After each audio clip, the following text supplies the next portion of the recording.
Hello, everybody. How are you? Welcome into Missing PNW Crimes Revisited. I am Samantha.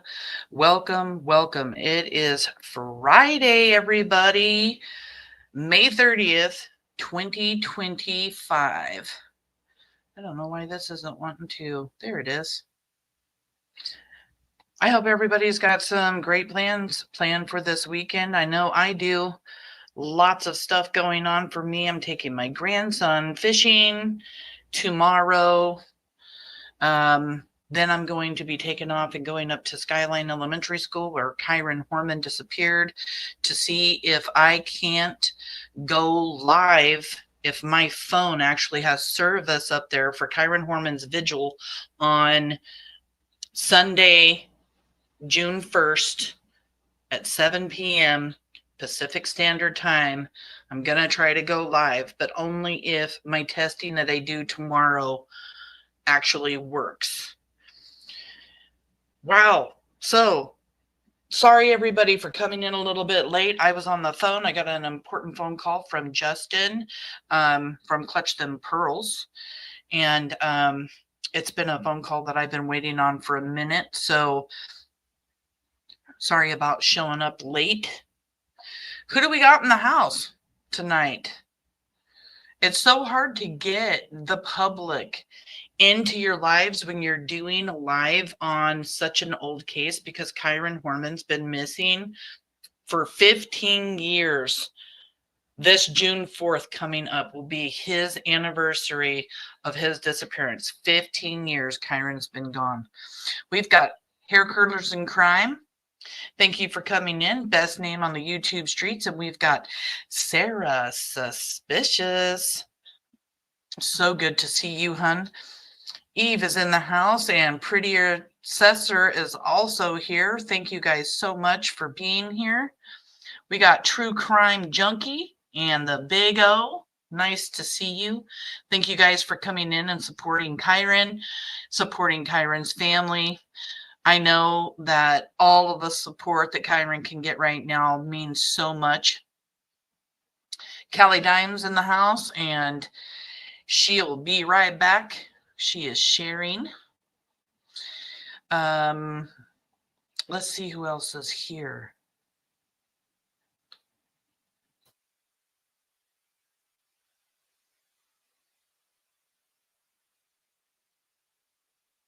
Today's live, Dede Spicher, the devil in disguise. She is Terri Horman's accomplice. In my opinion, in Kyron Horman's disappearance, Dede Spicher and Terri Horman have been the focus of law enforcement for 15 years. I need to find something real quick. I'm going to share. I have nothing loaded up into my StreamYard, y'all. I had so much going on today. Let me just put this up. That maybe the picture had been taken. Okay, I'll let you guys hear this in just a second, but this is the last picture ever taken of Kyron Horman. Kyron Horman disappeared from Skyline Elementary School in Portland, Oregon on June 4th, 2010. He went to school, to a science fair with his stepmother, Terri Horman, and his baby sister. Terri Horman spoke to the teacher and took Kyron out of the chaperoned group of kids so that she could walk him around the school by herself to look at science fair projects that were in the school and all the classrooms. Kyron Horman has said that Terri only walked him around to a few classes and that they did not stay at the science fair as long as, or that Terri hadn't stayed at the science fair as long as he thought they were going to stay. Terri said that she left the school without Kyron and watched him walk to his classroom as she exited We don't know where she exited in the beginning because she lied about where she exited. But we later found out that she exited the east doors of the school and walked through the parking lot of the school. And that is when witnesses came forward. Kyron's bus driver, and Kyron's friend, his friend's grandmother and sister all had a short conversation with him as he exited the parking lot to Skyline Boulevard, where the Horman truck was parked. So witnesses saw Kyron leave with Terri Horman, but Terri Horman says that she watched Kyron walk to his school. Kyron's parents said that Kyron would never wander off. Kyron's parents have also said that that school was full of people that all knew each other, and that somebody would have noticed if Kyron would have walked out with a stranger. It is not believed that he was abducted. Law enforcement has never said that. But law enforcement has said that Terri's stories have changed several times and that she's been uncooperative. Terri Horman failed not one, not two polygraphs and then walked out on a third. All of the other parents and stepdad have been cleared in Kyron Horman's disappearance. And there are people out there that know what happened to Kyron Horman. And if you have a tip, there is a reward for Kyron. And you can call and report that tip to the Multnomah County Sheriff's Office at 503-988-0560. No tip is too small. Let law enforcement decide whether or not your tip is credible. Just call on that tip. Terri Horman drove her Mustang around with the license plate Red Squirrel the week prior to Kyron's disappearance. She was seen all over rural roads that she did travel on June 4th, 2010, the day that Kyron disappeared. As she said, she was trying to soothe the baby's earache, even though the baby's ear wasn't hurting her anymore. Kyron's father and mother both have came out and said that the baby had already taken antibiotics, and it is huge contradictions in Terri's story. How she left the school, where she went that day, and Dede Spicher, her accomplice, was missing during the same unaccounted time that Terri Horman was missing. And we spoke about that last week. And now we're going to talk about Dede Spicher and where she was and what she was supposed to be doing. And neither one of these women have an alibi. No one knows where they were or what they were doing. Only witness statements have came out. So please, if you have a tip about Kyron Horman, Terri Horman Vazquez now, or Dede Spicher, please call the tip line at 503-988-0560. Pictures on the burner phones that Dede and Terri had the day that Kyron disappeared. New evidence have been pulled off those burner phones using new technology recently.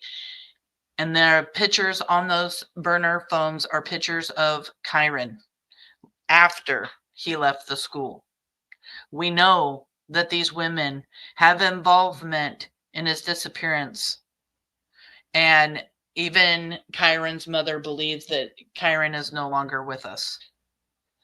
And that's really hard to say, because I have kept my hope up for a very long time, but new information did come out this past summer of 2024. And let's just say I'm still hoping with Kyron Horman, but it doesn't look good, you guys. And for a quick moment, I would like to share something with you that I was sent by Brandy Neal Bond's sister. These are 2 young girls that are missing from Oaks Harbor, Whidbey Island here in Washington State. Please take a good look at their faces. They are missing. They've been missing since May 28th. So it's been 2 days since they have been seen or heard from. They were last seen at the SAARs in Oaks Harbor. This is a post that was made by in Whidbey. My daughter Michelle Michaud, bottom picture, and let's see, Joanne Evie have now been missing for over 24 hours. Now it's been 48 hours. We believe they are together. They were last seen at SAARs in Oaks Harbor around 3 p.m. on May 28th. Michelle is 5'9", approximately 125 pounds. Julian is 5'5", approximately 140 pounds. Missing persons report have been filed with the OHPD, so that's Oaks Harbor PD, and Island County Sheriffs. They are on Whidbey Island. If they left Whidbey Island, they would have had to have traveled with a boat. They would have had to leave on a, what's that called? The boats up there? Ferries. The ferries. So if anybody saw them leave the island on those ferries or anything, please call 911 and report it, or call Oaks Harbor Police Department. The response from our community has been overwhelming, but please keep an eye out for my daughter and her friend. If you see them, please contact me. Her phone number is 757-395-9436, or local law enforcement. Thank you for everything. And I will let everybody know when these girls are found. So please, again, I'm just going to rewind here, and these are the girls that are missing. Please, please, if you see them, call 911, call the Oaks Harbor Police Department. 2 young teenage girls hopefully are still on the island. Hopefully are still on the island. And if they have gotten on a ferry, they would end up in the Seattle area, Everett area. Let's see what else is around there. Tacoma area. There's many places up North Washington that they could be. If they got on a ferry and left that island, they would be in a big city. And the big city up there in Seattle is not a safe place for these teenage girls. So please, please, if you have any information at all, call the Oaks Harbor Police Department, 911, or you can call the mother here at 757-395-9436. So sad to see such young girls that are out there alone, hopefully together. You know what? It doesn't say what their ages are. I just got this information sent to me last night. I shared it all over social media, TikTok, short, you name it. So today was amazing.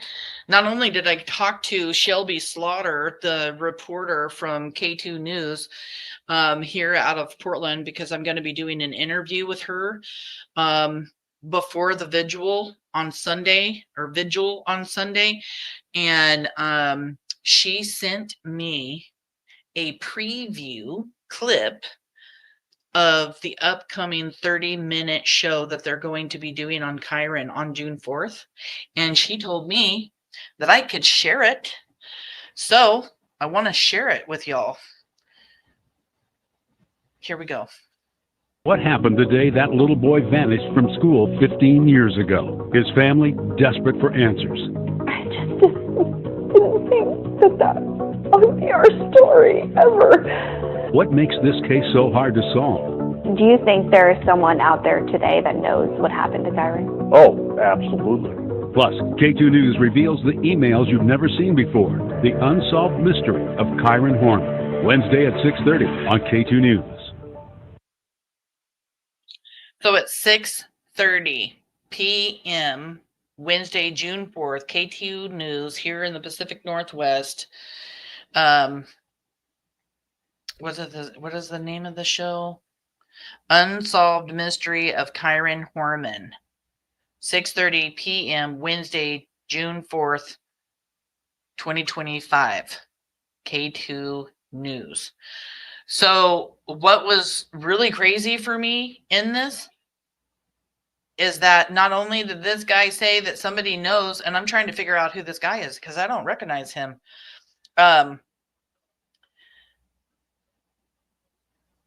He is saying that somebody knows where Kyron is or what happened to Kyron. And I don't know who he is. And I want to say that this is like one of the first investigators or something, or maybe it's somebody new working on Kyron's case. I don't know. I'm thinking so, like a retired detective or something, because he looks familiar, but I don't know who it is. And then these emails. New emails are going to be shown. If any of you guys have followed Kyron's case, then you know that Desiree Young talked about hate emails that Terri Horman, Kyron's stepmother, and Desiree Young had another older son. His name was Quinn, and he had a stepmother as well. Desiree Young said that there were hate emails sent between Terri Horman and Quinn's stepmother to each other. She used those emails to gain custody back of her son, Quinn, after Kyron's disappearance. And she said that Terri had a hatred for Kyron, and she spoke about it in these emails. I'm wondering if that's what these emails are. Because Desiree, slowly but surely, she keeps on releasing more and more and more information about Kyron's case. And these emails are huge because you've got the Terri supporters that believe that Terri loved Kyron so very much. What are they going to do if they see that Terri Horman wrote horrible, horrible hate towards Kyron? A 7-year-old little boy. How could you even write anything like that about a 7-year-old little boy that you say you love and raise, right? So it's crazy to me. It is. It's so awful. I am like blown away. I'm not even sure if that's what these emails are, but I'm telling you guys right now, the only emails that I know that have never been put out in Kyron's case are those hate emails.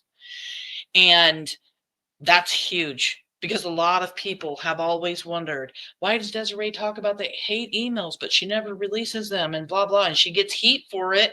So, man, if that's what these are, this is another huge piece of the puzzle that Desiree is putting together for us. And it seems like she does it consistently throughout the years just to keep the public's interest in her son's case, which is actually a very smart thing to do.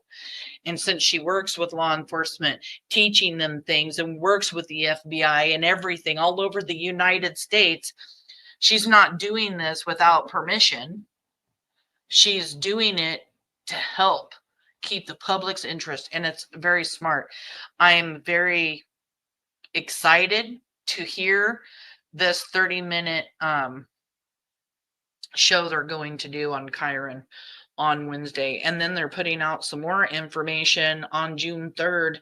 And I believe that's going to be when they show the clip that I will be in, because Shelby, the news reporter, wanted to get a perspective from somebody in the community. So yeah, just really excited to be a part of everything that's going on this year for Kyron. 15 years is too long. Kyron deserves justice. His family, 15 years is a long time to wonder what happened to your son, where your son is, who has him, who took him, any of that. It's just absolutely horrible. Kelly says that's so twisted. Did she have a hatred for Kyron, or was she taking it out on him because of her jealous hatred for Desiree. I think it's a little bit of both. Exactly. I think she hated Desiree. Desiree said that both of those women hated her. She believed that that's why both of them hated her sons, Quinn and Kyron. And also, Kane loved his son a lot. And I really think that interfered with Terri getting all the attention that she wanted, because Kane paid a lot of attention to Kyron. And there towards the end, before Kyron disappeared, Kane has said that he was doing everything he could to protect his son, that she wasn't doing well mentally. She was punishing the kids and not using appropriate punishments for the children's ages. And the baby was 18 months old. So like, what kind of punishments could you even be giving an 18-month-old, right? It's just really sick. But yeah, we're going to talk now about Dede Spicher. And I'm really hoping and praying. I know, Death by Chocolate, isn't it awesome to just know that this information could be coming out? I know a few people right now that are sitting there going, just like me, partners that I work with, people in my Facebook group, my Kyron Facebook group, we are all, looking for new information all the time on Kyron's case. And I know a lot of people are going to be like, oh, damn. So yeah, she is demented. Terri Horman has done nothing but try to run a narrative that Kyron was abducted, and she has put out so many different people's names, pointed the finger at so many different people. She's talked about Kyron wandering off. The thing is, when your child goes missing, you don't know what happened to your child. They just go missing. So a parent that isn't guilty of doing anything, only once their child found, they're not going to spin a bunch of narratives because they don't want police and people looking in all the wrong places. They're just going to say, hey, my son is missing. If you see him, here's his picture. Call the tip line. Share a flyer, share them on social media, and do those kinds of things. They don't spin narratives. And I'm talking, so many narratives, I can't even keep up with them. We've had to do a live on just her controlling the narrative. And I need to make a playlist for Kyron, and I haven't done that yet. But lots and lots of stuff is coming. We are going to be doing a live for Kyron on June 4th, an all-day live. I'm going to be starting probably noon, 1 o'clock. So click the notification bell to get notified about the live. It will be all day. I usually go till 5, 6, 7 o'clock at night. And because that is coming on at 6:30, I probably will run it a little bit late because I want to stream it here.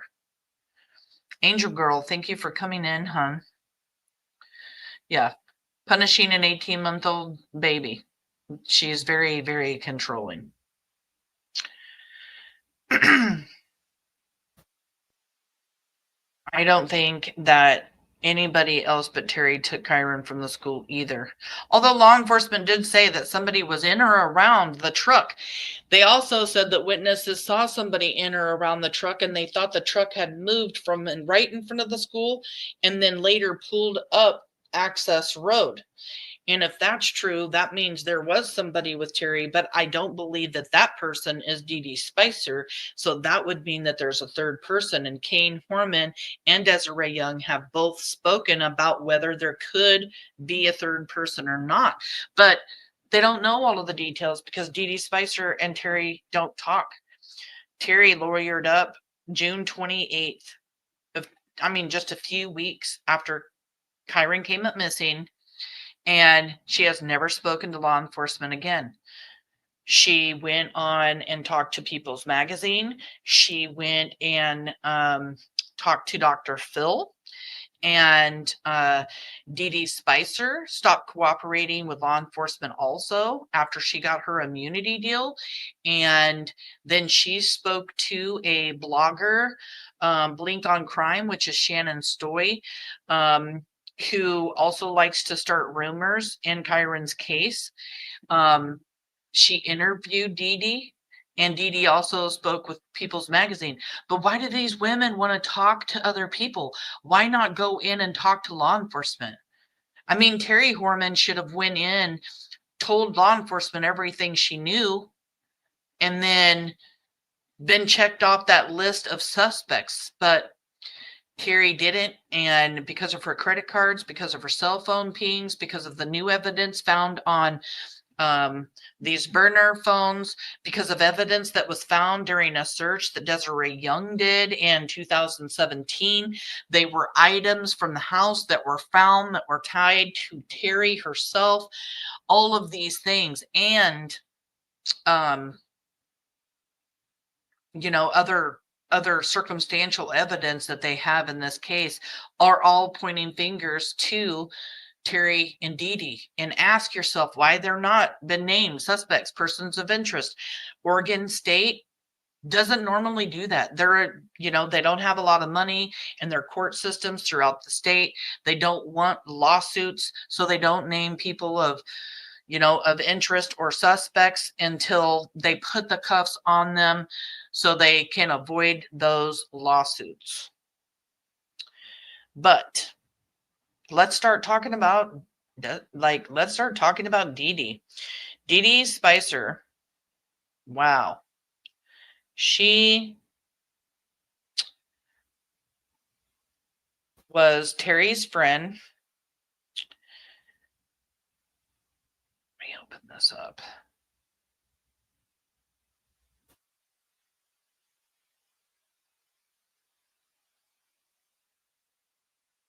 I'll let Desiree Young talk to you about Dede Spicher for a moment.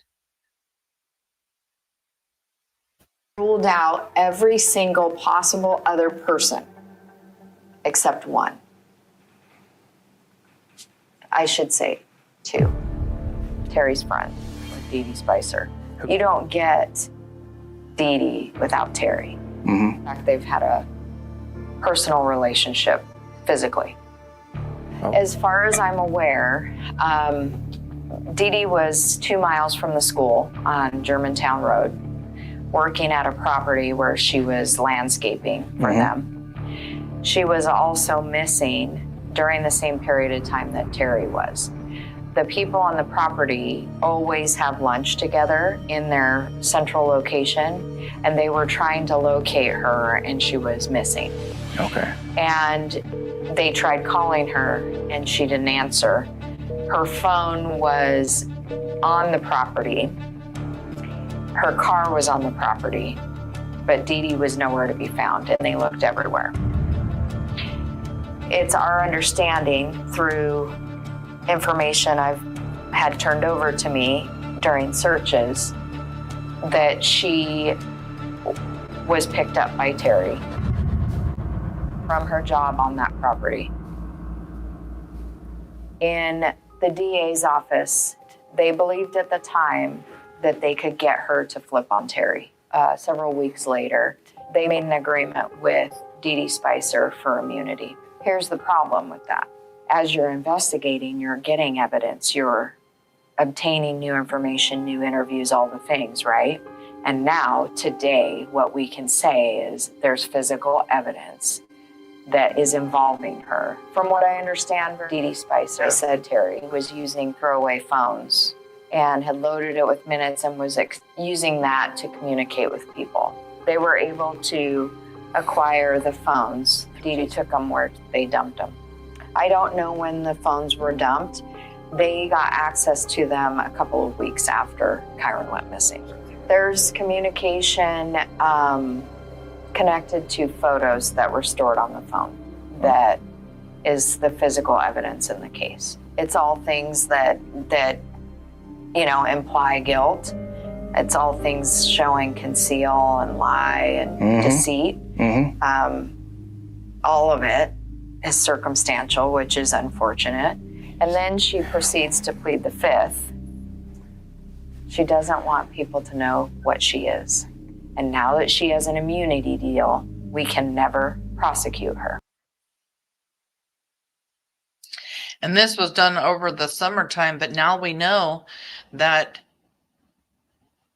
her immunity deal is an Oregon State immunity deal. And now that the feds are going to work on Kyron's case, her immunity deal will not mean anything on a federal level. Did Dede say anything after the immunity deal was made? She said that she also passed a polygraph test, but it's never came out publicly that she passed a polygraph test, and she never, ever said anything. Dede Spicher was told by police, we'll give you immunity. We'll give you immunity if you answer our questions. They kept pressuring her to take the immunity deal. She did. And then she pled the fifth to over 50 questions at one point. And when they started asking her questions about Kyron, she said, I told you everything there was to know. Now, they are calling this an accidental immunity because in the way that she was able to get this immunity by the district attorney, he made mistakes in writing up this immunity deal. So when she didn't say anything, they couldn't take it back. They couldn't take back the immunity deal. So Desiree and people that have Facebook groups and stuff too have called this an accidental immunity. And that's exactly what it is. She has basically gotten an immunity deal to keep her ass out of jail, but didn't do shit to, earn it at all. She gave over some emails. She gave over some text messages. Law enforcement took her computer and her cell phone. The thing is that when Dede and Terri were first questioned, they both said they hadn't seen each other since March of 2010 at Terri Horman's birthday party. But law enforcement quickly started realizing that that was not true when they started digging more into Terri and the things that she had been doing, because she lied about a doctor's appointment that Kyron had that day to Kyron's teacher. So when he was marked absent, the school didn't call home, didn't call Kane and say he was missing. So he was working at work, and Kyron was missing for 6.5 hours, and nobody knew it but Terri. And that is a huge amount of time to go by with a child missing. And there was never a doctor's appointment. Desiree has said there was never a doctor's appointment for that day. There was never an appointment later on down the road. Kane didn't know about a doctor's appointment. Terri started spewing about how Kyron was having seizures and all this other health issues that none of the other adults that took care of Kyron saw. So there she was, spinning more and more narratives. And then towards the end of the month of June, Dede Spicher goes to Terri Horman's house and stays with her for 11 days. And they basically have like a slumber party, sitting around in tank tops and underwears, eating snacks and sexting with one of Kyron Horman's friends from high school, who I find very suspicious. But the fact is why were these two women having a good time for 11 days, purchasing more burner phones to use so that they could communicate with one another while she was there? I mean, the burner phone thing itself is very suspicious. But I want to talk to you guys about Dede Spicher and what she said about her stay.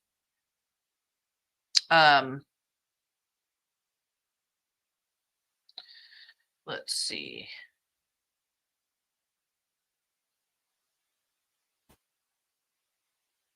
What she said about going and staying with Terri for those 11 days. This is a picture of Kyron Horman and Dede Spicher.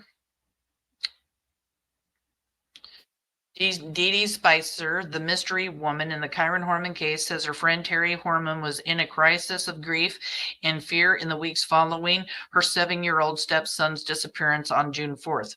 But yet, neither of them looked for Kyron. Neither of them, ever. She was so worried about her friend, but they never looked for Kyron, ever. We were very worried for her life. There were death threats against her. And again, whoever has taken Kyron is still out there and could be after her too. Spicer, 43, tells People in an exclusive news interview. Death threats against her. And Kyron is still out there, and those people could be after Terri too. Do you guys see this narrative being spun even here? She hadn't seen her friend for months, but runs to her aid just a few weeks after. But neither one of them are concerned enough to look for Kyron. That's what blows my mind. A longtime friend of Terry's, Spicer, stayed with her for 11 days, beginning June 28th, shortly after Terry's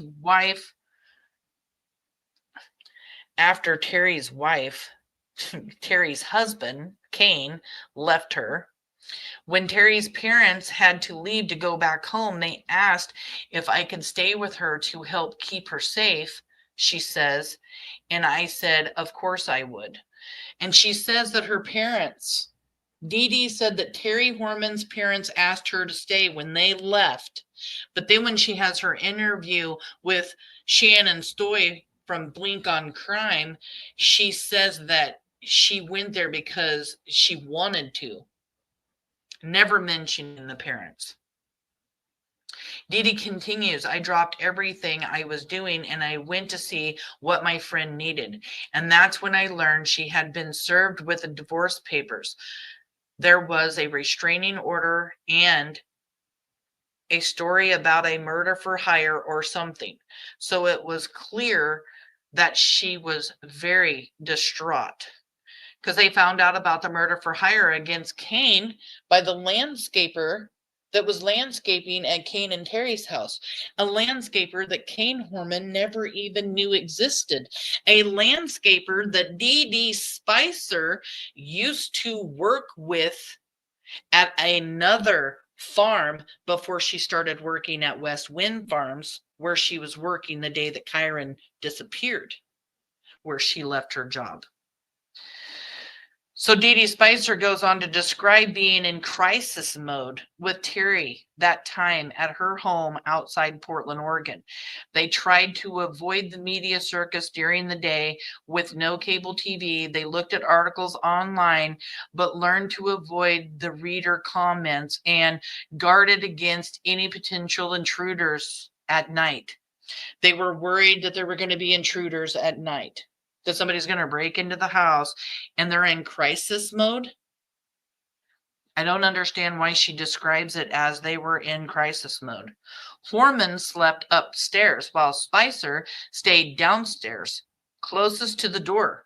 I was trying to find a way to protect us so somebody should come in, and the only thing I could think of was my fire extinguisher in my car, she says. So I slept with my fire extinguisher next to my bed. The pair also assumed they were under surveillance. Any conversations that we wanted to have, we had to go out into the yard, Spicer said. Why are these women having to go outside to talk in the yard? Who cares if they were under surveillance being listened to? If they had no involvement in Kyron Horman's disappearance, then why are they trying to be so secretive?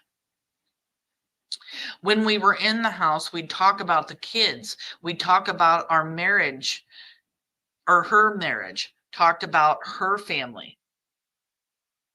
Terri Horman and Spicer have both come under scrutiny in the case. They are even the subject of a recent new police flyer. Because in August, 2 months after Kyron disappeared, they come up with a new flyer. And the only two people that are on that flyer are Dede Spicher and Terri, and the Horman truck, because they wanted tips to come in if they had seen these two women together. And Desiree Young said that tips did come in and that Terri and Dede were seen on Old Germantown Road, which is the same road that Dede Spicher worked on, moving things from one truck to another. But law enforcement felt it necessary to make the flyer with Dede's face on it as well as Terri Horman's. And that's huge because they're not going to waste their time, money, and effort to make those kinds of flyers if they don't have reason. Period. They're not going to do that.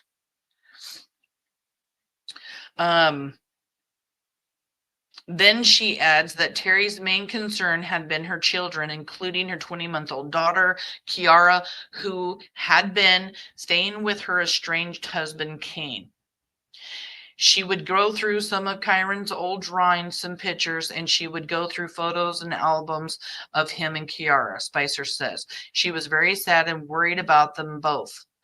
I can't even begin to understand what that felt like. But yet, Terri didn't search at all for Kyron. And when these women spent 11 days together, they didn't search for Kyron. They were doing nothing to help. They weren't making flyers. They weren't posting flyers. Their feet were not on the ground doing a damn thing to try to find missing Kyron Horman. If Dede didn't have anything to do with it, I would have found it weird being Terri's friend that my friend is so distraught about her stepson being gone, but yet she wasn't doing anything to look for him. That would have been a huge red flag for me, and I don't think I could have stayed with my friend for 11 days.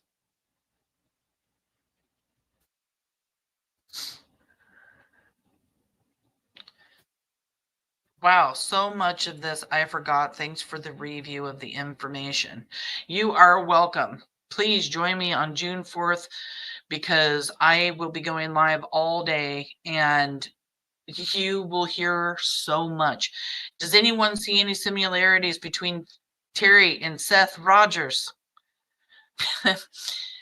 So when Sebastian came up missing, I wanted to cover his case so bad. He reminded me of Kyron. The big ears, the big old smile, the glasses, everything.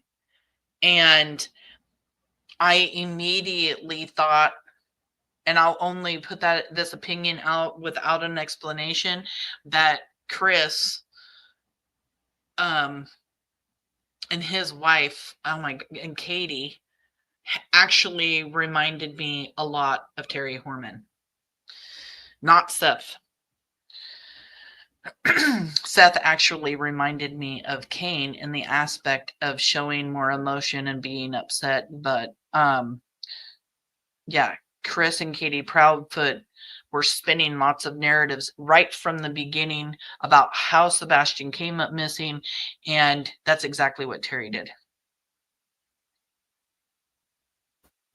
I think Terri will eventually be arrested. I absolutely do, especially now that the FBI is going to look over the case and hand it over to the BAU, which is huge. Yeah.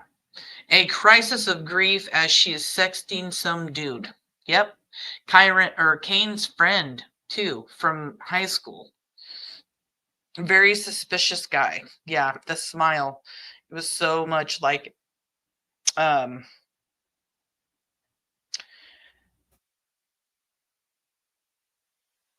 right. So on the day that Kyron came up missing, Dede Spicher was working at Westwind Farms. She got to work. She went inside. She spoke to her employer. Her name is, oh my gosh, I can't remember her name. Anyway, she went inside. She spoke to her employer. Her employer gave her duties for the day to go out and do on the property. Because the very next day there was going to be this large event. It was like the tour of beauty, and the lavender farm at Westwind Farms was in that tour of beauty. People would go on these huge tours. This is country, okay? And they would stop at all these different farms and stuff, and you'd pay money to go on the bus and go on these tours and everything else. And they were having that tour the very next day. And she was given her duties. And then she went out onto the property, supposedly. When lunchtime came around, her employer and employees, actually at first she was called in for lunch. Then she didn't come. Then they got worried. So her employer calls her phone. Dede Spicher had left her cell phone in her car there on the property. She did not have it with her on June 4, 2010, but she did have a burner phone. And when Dede didn't answer her phone, her employer and the other employees went out and looked on this property for Dede. This isn't just a small piece of property. Almost 40 acres of it is part of their farm, their lavender farm and fields and everything. It is so absolutely gorgeous. And let me just, because I have,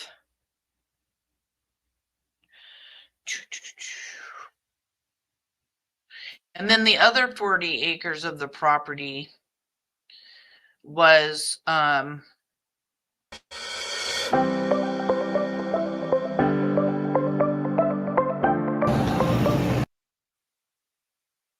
this isn't the one that I wanted to put up. Hold on.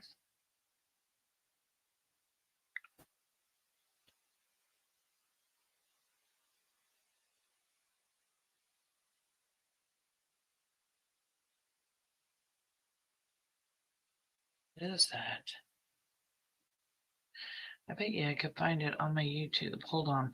Because I have all of Westwind Farm on footage. So let me find that for a second. So they go out, they search, they don't find her. And then they get really worried about her because she's out there on that gigantic piece of property and they can't find her for lunch. She's missing. She could have had a heart attack. She could have gotten stung by bees. Anything could have happened to her out there on that property, and she is gone. And then later on, somebody came forward and they said that they witnessed her abruptly leaving the property. So Dede Spicher is no longer on this piece of property. And I've got one thing to point out. Why wasn't she working where her employer told her to go work that day out on the farm? It should have been very simple for her to have been found if she would have been working where she was supposed to be working, right? But nobody could find her.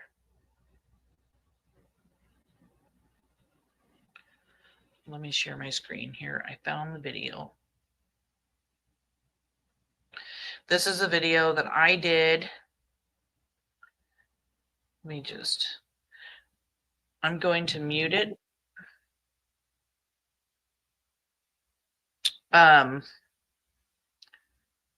Okay, let's push play.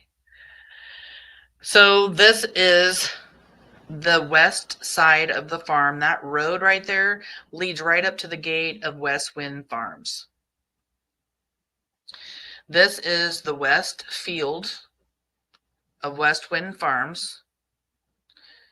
Dede Spicher herself said that she was working near a gate along the edge of Old Germantown Road. This is one of the gates that is there next to the road. This gate, actually, if you were here, standing here, you were not seen by anybody at Westwind Farms, and then the road going the other direction.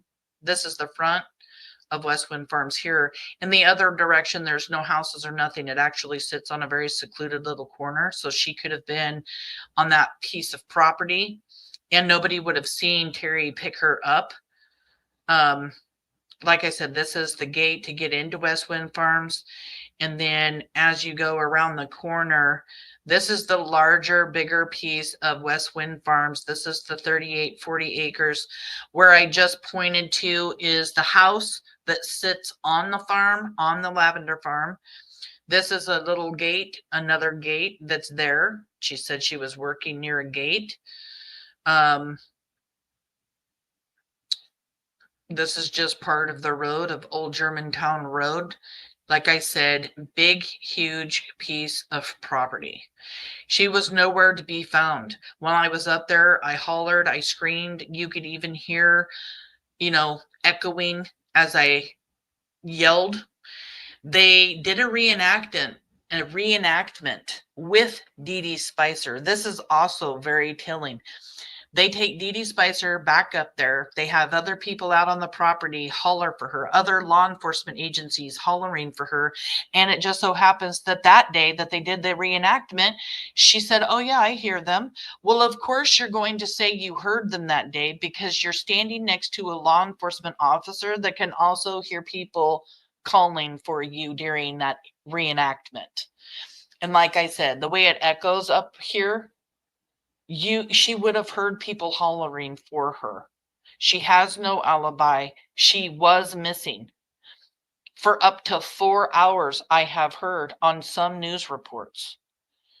I mean, if she didn't get found by her employer, and her employer, this is another gate on the east side of the farm that she could have exited out. Desiree Young says that Terri picked her up, but her employer had to look for her and not stop looking for her. Little dragonfly touched my finger there. I thought that was funny because I was recording talking about this. But her employer had to keep searching for her. She's responsible for her employee. She was responsible for Dede. And had Dede hurt herself and been somewhere out on that property, hurt or something, that makes, Mrs. Hawkinsmith responsible for Dede. So it wasn't like they just went out and hollered for her. They searched the property. And it's, like I said, giant. The other 40 acres is all trees. It's also part of like a conservation type thing that they're doing where you cannot cut down the trees and everything. There's thick blackberry bushes and that kind of stuff. But this is the property that Dede Spicher was supposed to be working. I'm just going through comments really quick. And yes, the property was searched. So if you want to start getting into searches, so like I said, 2 women, this is Old Germantown Road. That's right here along this farm. 2 women, Dede and Terri, were seen moving things from one truck to another on Old Germantown Road the day that Kyron disappeared. They had actually blocked a driveway on Old Germantown Road and was seen doing that. Don't know how the other truck come into play, but that's what Desiree talks about. And I believe what Desiree says when it comes to this case. She works with law enforcement every day. She teaches law enforcement. She works with the FBI. She would be a fool to spread rumors in her son's disappearance. Okay. And then they put out the flyers in August of 2010. So 2 months after Kyron came up missing, and they posted those flyers in this area. And that's when tips started pouring in about the trucks and everything else. Also in August is when Dede Spicher led police officers to the burner phones. And during the time that they were passing out these flyers in August, they were searching Westwind Farms. They were searching all of Old Germantown Road. And Desiree Young does a search. Let me just find that real quick. Hold on. I'm going to stop sharing for just a second and go over here, and I'll find the search that Desiree Young did back in 2017. She did right around the corner from this property, and it came out that she had actually found 2 pieces of evidence during that search that was around the corner there. Let me find. I have lots of videos, so you have to bear with me a second. Here we go. Oh, no, that's not it. Hold on.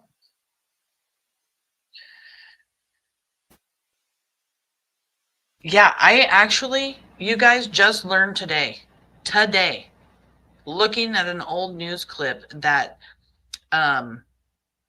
Desiree Young found 2 pieces of evidence near Germantown Road. Let me see.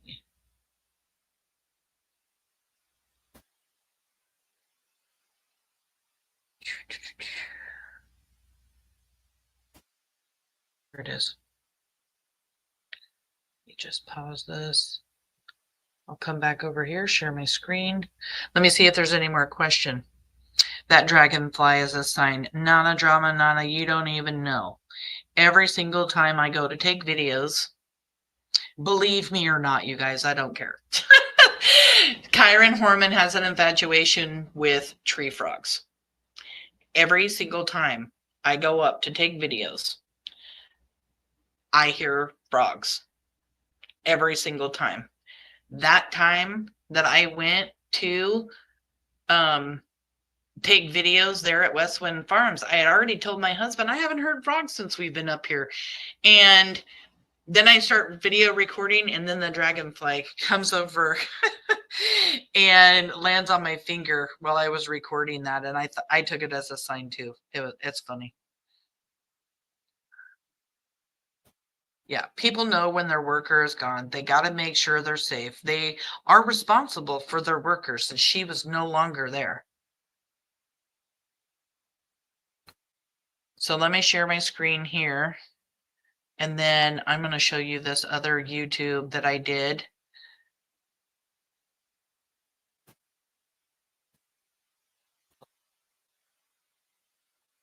I even add some closed captions for you guys. And then just listen to this.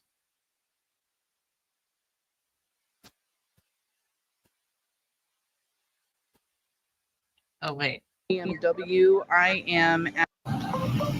Hello everyone, it's Samantha with Missing PMW. I am at a search area.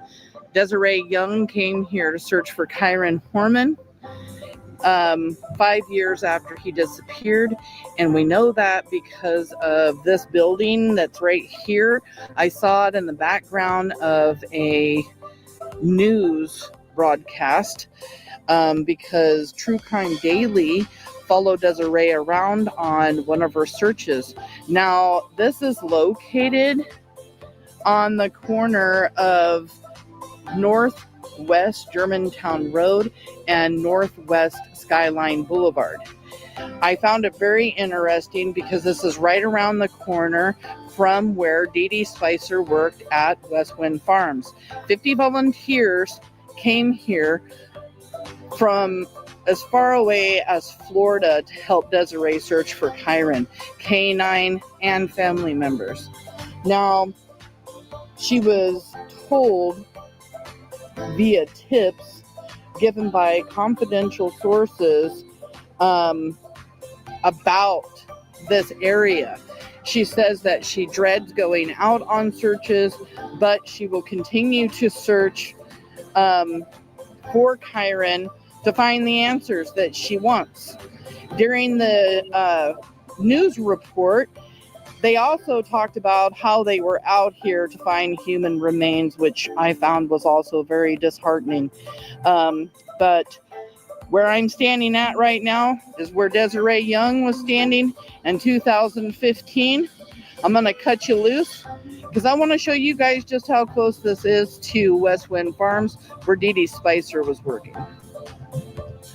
All right, so I am taking left right here on Northwest Germantown Road. And we just came out of that parking lot, and there's a sign right there for Old Germantown Road. I'll be taking another left, and I'm not even a quarter mile up the road. Definitely gonna watch for some traffic right here.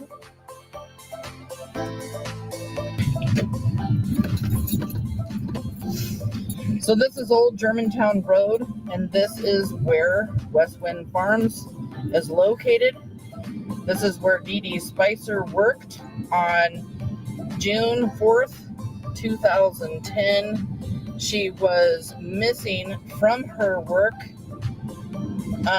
with the same unaccounted time as Terri Horman, and she was Terri Horman's friend. So yeah, that's pretty concerning. And I am already at Westwind Farms. 1 minute, 14 seconds as I stop my car. We are looking. It took me 1 minute and 14 seconds to get from that parking lot to Dede Spicher's work. There had been talked about whether or not Dede Spicher had a vehicle waiting for her up there at that gravel area there. But that is the area that Desiree Young had searched. That I heard today that 2 pieces of evidence from Terry's house was found. Either, you know, right there in that area, or from another search that she did that day. I'm not sure if she did more than one search, but I know evidence was found that day. But this is right back to the place where I was just showing you where the property is and stuff. And I'll just give you a little bit, you know, a more perspective here. So, yeah, it's so close to where Desiree Young was searching. And, you know, Skyline Elementary School isn't very far away from Westwind Farm Studios either. And somewhere on June 4th, 2010, a woman saw Terri Horman pulled over to the side of the road on Newberry Road. Newberry Road is halfway between Dede Spicher's work and the school. Terri Horman never denied being on that road. She simply said, I think I might have been changing the baby's diaper. But she says, I think somebody would know whether or not that's what they were doing. So I found that, you know, kind of suspicious that that was the road that Terry was seen on. And it was definitely a halfway point between Westwind Farm Studios and the school. But my suspicion ends as soon as Desiree comes out over the summer and says that she had people come forward with tips that told her that Terri Horman picked Dede up from Westwind Farms. And there would have been time for that too, because these women were missing a lot longer. So in the beginning, it was just said that these women were missing, for like 90 minutes. And then it went from 90 minutes to a couple hours. Then the investigation goes further and further. And then you have talk about Dede Spicher being gone for up to 4 hours. Listen to this news report. For the first time, photos of Horman's close friend, Dede Spicher, are included, along with an attached questionnaire asking if anyone saw Spicher near the school that day. She says she was on a gardening job. And that is the flyer that came out in August of 2010, just a couple of months after Kyron's disappearance. In the area, those flyers were passed out in the area where they were searching by Dede's work. But her employers now claim they were unable to reach her for 4 hours, much longer than first reported. 4 hours. They had to keep searching for her. There is so much to unravel, and it's so hard if you don't spend a lot of time. Hey, Rizzo, good to see you, hun. And thank you, Renee, for coming in. If you don't spend a lot of time researching Kyron's case and getting all of your facts, you can get lost in lots of rumors, lots of misinformation that is out there. And in between June and August, before that flyer comes out with Dede's face on it, Dede's condominium was searched in Tualatin. Her aunt's house was searched in Helvetia, which is 5 miles away from Skyline School, on another huge piece of property. They searched Dede's parents' house and other family members' houses.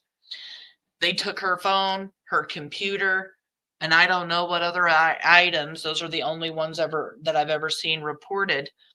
But like I said earlier, law enforcement isn't going to spend their time, money, and effort if they don't have information that Dede Spicher could have had some kind of involvement or believed that, she had something to do with something, because otherwise they're not going to be searching all of these areas, including her work, which was 80 acres of land, you guys, in the friggin' middle of nowhere.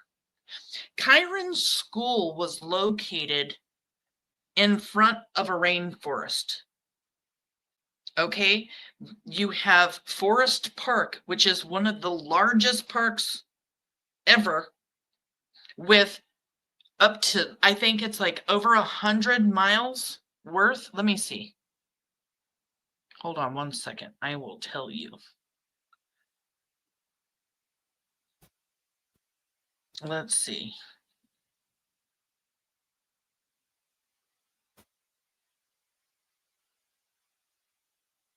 Oh, what did I do? Okay, hold on. I gotta make sure I'm still here, yo. Okay. Whoa. I did not mean to do that. I thought I lost you guys there for a minute. I thought I'd lost my whole stream. Let's see.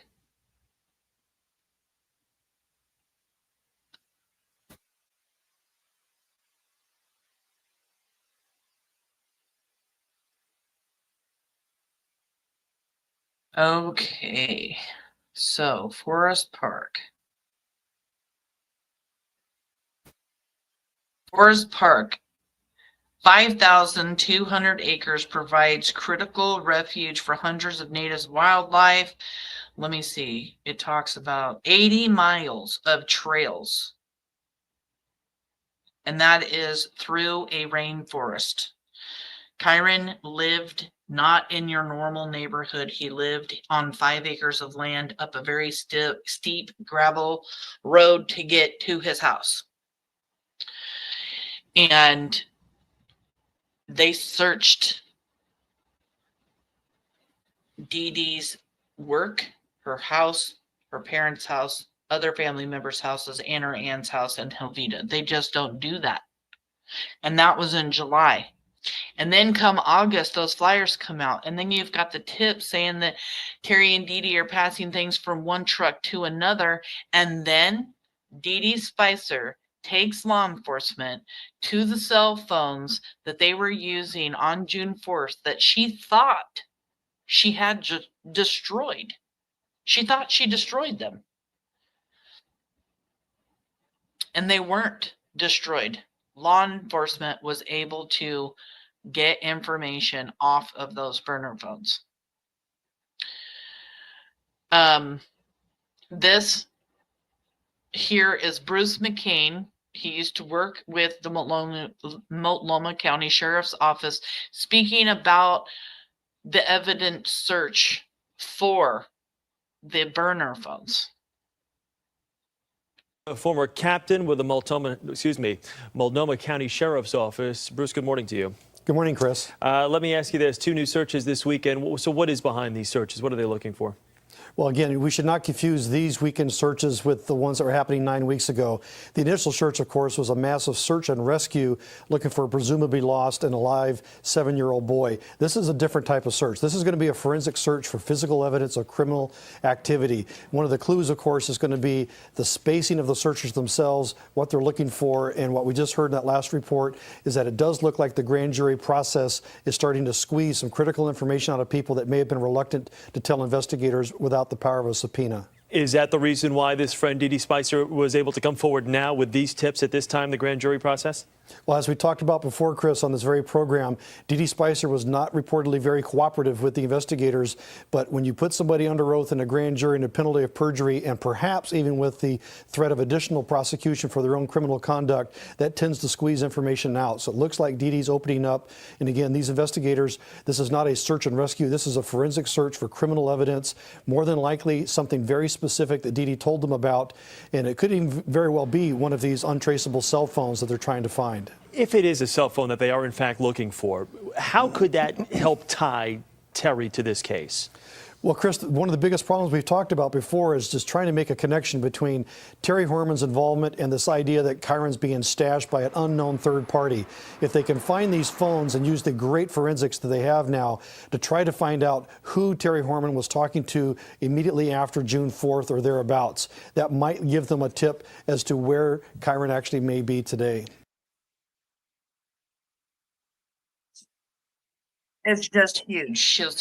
She thought she destroyed those burner phones. Police have had these, investigators have had these burner phones all these years, and within the past 3 years, new, forensics was able to pull something off, which were photos of Kyron after the school. I want to come in here and answer some questions. There's always a lot of questions in Kyron's case. Rizzo wants to know, where is Dede now? I know Terri Horman's in Clear Lake, California, and I believe that Dede Spicher is... I know the answer to your question, and I can't think about it now. Has anyone ever interviewed her? Yes, People Magazine, we went over that earlier, interviewed her, and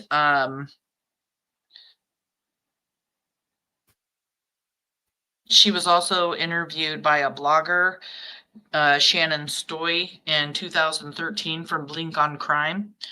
The problem with interviewing with Shannon Stoy is she actually created and told a lot of rumors and put out a lot of misinformation in Kyron's case. Hair Curlers in Crime wants to know, did Kyron ever tell his mom that Terri was mean to him? I'm trying to figure out the motive. Kyron had been wanting to go live with his mom almost the whole year prior to Kyron's disappearance. The motive. Kane and Terri had been fighting, had been talking about getting a divorce for months and months prior to Kyron's disappearance. There were not just one murder for hire on Kane. There were 3. The last one by 3 different men too. Only one of them was leaked out but there were 3 different murder for hires. One week prior to Kyron's disappearance, when Kane and her started talking about divorce, is when Terri Horman's plotting started. She was just going to take Kane out. She was unemployed, and Kane made over $14,000 a month. And I know that because I have read, and I've even talked about it here on my show, in divorce documents and custody documents. He was making over $14,000 a month in 2010, and he still works for that company. The man has money, just saying. She was worried that if she went into a battle and got a divorce and went into custody battle with him, that he was going to get Kiara, because in Oregon, they like to keep kids together, and Kane already had Kyron. So she thought, I'll just take Kane out. Well, when that stopped working is when she turned her focus on Kyron. Besides the fact that she already had a hatred for him, it seemed to be easy for her to turn her head towards Kyron. 6 months prior to Kyron's disappearance, Terri Horman made her oldest son, James Moulton, move out of the Horman house. He had been there. Kane had been raising him as his son, as his own. It was another huge hit for Kane, losing James. They were very close together. James had never had another father figure ever before.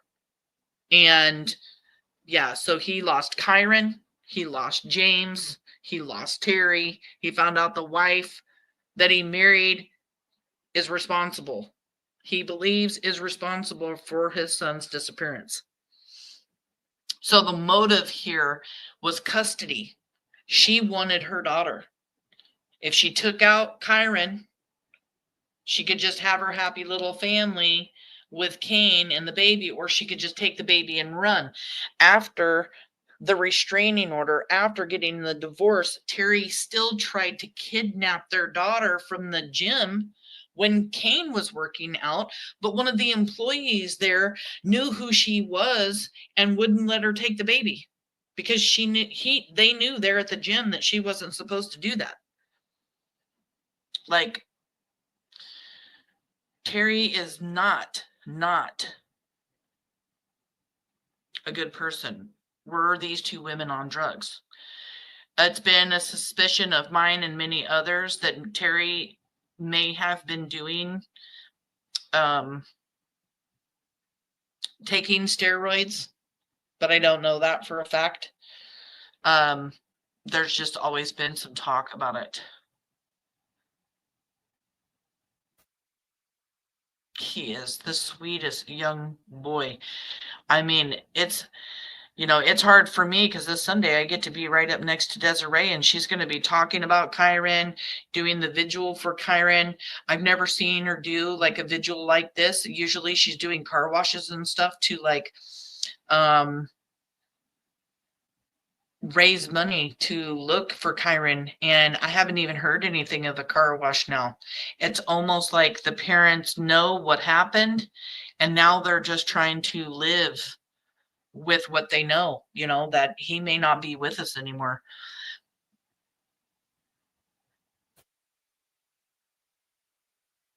Oh, it's all right, Sarah. I'm sorry. Yes, they definitely had reason to search.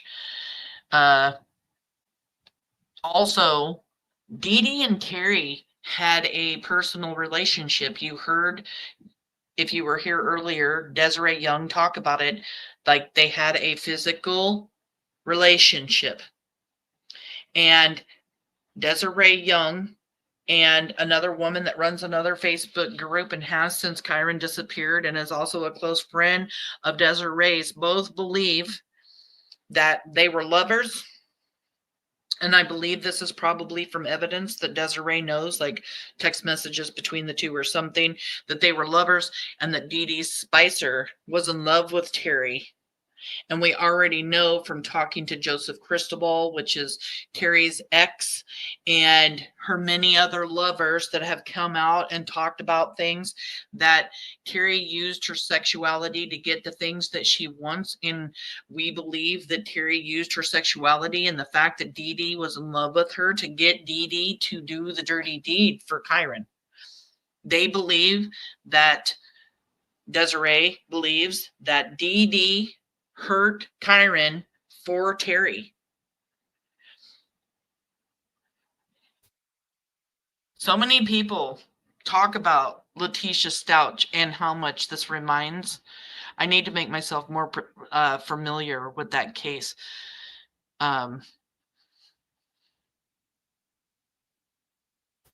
Yeah, it was first to hurt Kane, then Kyron. He had custody of Kyron. So Desiree and Kane divorced while she was pregnant with Kyron. She had custody of Kyron. She got sick and had some kidney issues. And then she had to go to Canada to take care of her kidneys. It was cheaper for her, the medicine that she needed for her kidneys, everything. It was easier to pay for and everything else. So she left Quinn with his father, Kyron with Kane, and she went up to Canada, was gone a couple of months, had all of the kidney treatments and everything she needed, and came back. She came back $30,000 in debt. And then when she got back, Kane and her had decided that Kyron was doing well. So Kyron stayed with him. There was something that happened later on where Desiree said she tried to get custody back of Kyron, but it didn't happen. She actually believes that, she got tricked by both of the fathers and ended up losing both of her sons. And that the judge would never give her back Kyron because of how much money that Kane made, and then the separation, and he had been with Kane for a while and stuff. So, yeah. But to get back to Dede Spicher, because there's still so much more to learn about her.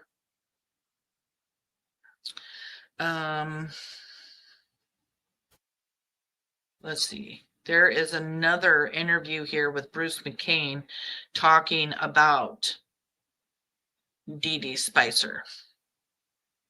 Now in Portland is attorney Bruce McCain, a former captain with the Multnomah County Sheriff's Office. Thanks very much for being with us again. Appreciate it, sir. Thank you, Harry. Let us talk about this now. Terri Horman's friend, Dede Spicher, tells People.com that her friend, Terri, did nothing wrong, that she herself never left that property.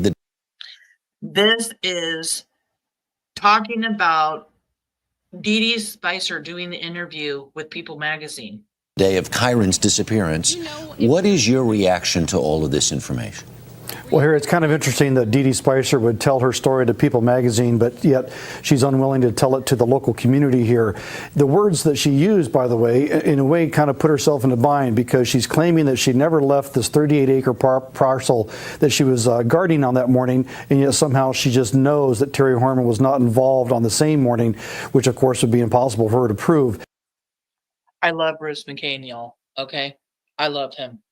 I have so many video clips of Bruce McCain talking about this case. He is an amazing retired. Oh my God, I love him. And it's so true. How could Dede be out there? I know she didn't do it. I know she didn't do it. I know she didn't do it. When she was on the property, it's saying, like, I'm on my property. How could she have known what Terri was doing or not doing that day? She wouldn't. And she just seems to be so convinced that Terri didn't do anything.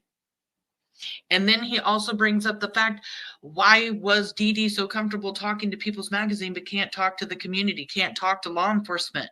He's seeing all these huge red flags. He is so damn smart. The big issue here, though, Harry, is that Dede Spicher initially, when she first popped up on the public radar, she distanced herself from Terri Horman, saying she's cooperating and she's got nothing to do with Terri, et cetera. And now she seems to be joined at the hip as a part of the Terri Horman fan club. Right. Is part of the Terri Horman fan club. She distances herself so much and then goes and stays with her for 11 days. Wow. Like, that's huge. Is there something in this that indicates something? Was she not contactable at some point during, is it like a 3 or 4 hour time period here where people could not get a hold of her? Yes, the key is on Friday, June 4th, the day Kyron went missing after he was at the school. The key times are in that mid-morning area, and the people that were owned the property that she was gardening at indicated that they could not find her for anywhere from an hour and a half to up to 3 hours, from roughly 10 a.m. to 1 p.m. Now, Dede's now claiming, no, I never left the property. I was there the whole time. The problem for Dede is that she apparently has no one to corroborate that particular story. So it's her word against some other credible witnesses.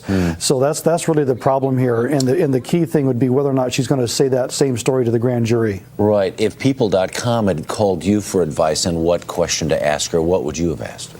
Well, this may be part of the deal of not asking any tough questions, but I would have first of all have known, do you have anybody to corroborate your idea that you were never left that property? I would have asked her about the disposable cell phones, whether she purchased any of them, used them, and if so, why. I certainly want to know what she and Terri Horman spoke about when she stayed with Terri for 11 days at that household. And also finally, I'd ask her, are you willing to voluntarily go before the grand jury without any lawyer help and without any kind of a grant of immunity? That's going to be the key question here. She's the only witness in this entire episode that so far is lawyered up and is actually trying to negotiate with the district attorney as to when and how she's going to testify to the grand jury. For somebody that's got nothing to hide, that's unusual. The only witness, the only other person, because there were other women around Terri at the time. It wasn't just Dede Spicher. There was another woman that helped Dede Spicher purchase other burner phones at the end of June. And out of all of the other people being spoken to, Dede Spicher's the only one that gets an attorney and starts negotiating with prosecutors and DA and everything. And then, you know, eventually ends up taking an immunity deal, which he was just talking about, an immunity deal here, because this was early on. But if you're not guilty, if you're not doing anything, why do you need an attorney? Why not just cooperate? Why not tell law enforcement everything you know? Why did Dede need an attorney? And what's really crazy about her attorney is her attorney spoke about Terri. Let's take a listen to that. Friends is defending his client. He claims Dede Spicher is cooperating and she has nothing to do with Kyron's disappearance. Prosecutors subpoenaed the Tualatin woman to appear before a grand jury yesterday. Her lawyer says Spicher appeared before the secret panel but did not testify. She's expected to be called back before the grand jury sometime in the future. Spicher is a close friend of the missing boy's stepmother. Terri Horman was the last one to see Kyron Horman on June 4th. Previously, Kyron's family issued a statement saying Spicher is not cooperating with investigators. Police and the FBI searched her condo. Spicer's attorney claims she is being treated unfairly. But when asked about her friend, the lawyer predicts time is running out for Terri Horman. I would be frankly surprised if Terri Horman did not eventually face charges in this case. I would just be very surprised if an indictment didn't come down. Dede Spicher's own attorney thought indictments were going to come down on Terri Horman. What did he know? A lot. Because he had his client telling him everything that she knew. Saw probably emails, probably text messages, conversations between the two. And then you had Bruce McCain in that last interview with him, or in that news report, talk about again yet 3 to 4 hours that Dede Spicher was missing. If you were given a job to do out on the property by your employer, when they went to come look for you, Dede Spicher, you should have been where your employer sent you to work. You left the property and you were picked up by Terri Horman. That is what Desiree has said. That is what we know. You have no alibi. You, Dede Spicher, do not want anybody to know that you're the devil in disguise. You do not want everybody to know that you're a monster and that you did this for Terri. What did you do with Kyron? Where is Kyron Horman? If you want that immunity deal, law enforcement, what you did to Kyron and where Kyron is. Because your immunity is not going to stick for very long. Desiree Young will make sure that you are punished for what you have done and what you helped Terri Horman do.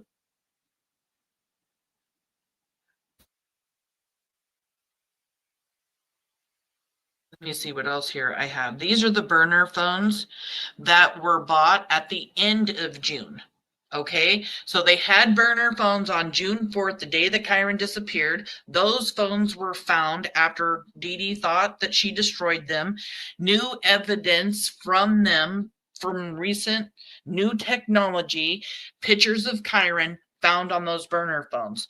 And then when she goes to stay with Terri for 11 days, new phones were purchased. K2 News has learned the role prepaid cell phones are playing in the case. Multiple sources tell K2 News in the days after Kyron Horman moved out, Terri and two friends stayed in communication using such phones. At least one of them was purchased by Dede Spicher, another by a second friend from an electronics store inside the Lloyd Center Mall. One of the phones purchased by Dede Spicher, one of the phones by another one of Terry's friends, bought in cash with a fake name. The friend admits to me she used a fake name to buy the phone. She says they were simply trying to have some privacy as they tried to help Terri find an attorney and felt their conversations were being monitored. Even if you're trying to find an attorney, why, even if you're being monitored, would you care if law enforcement was listening, if you had nothing to hide? So now Terri has called upon not just Dede Spicher, but another one of her friends. I've always wondered, I'm going to speculate a little bit, okay? Theorize a little bit here.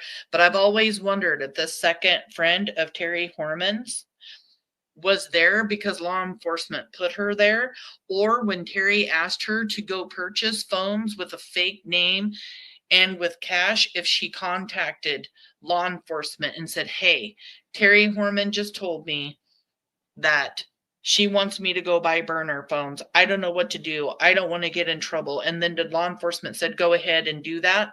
Like, she plays a huge piece, like, in this, I feel like.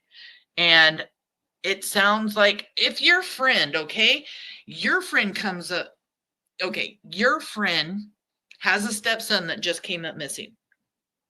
You don't believe she has anything to do with it. That's fine. You love your friend. You go to your friend's aid. Now your friend is asking you to go purchase burner phones with a fake name and with cash. And you're going with Dede Spicher. And you guys are going to go do it together. Are you going to go do it?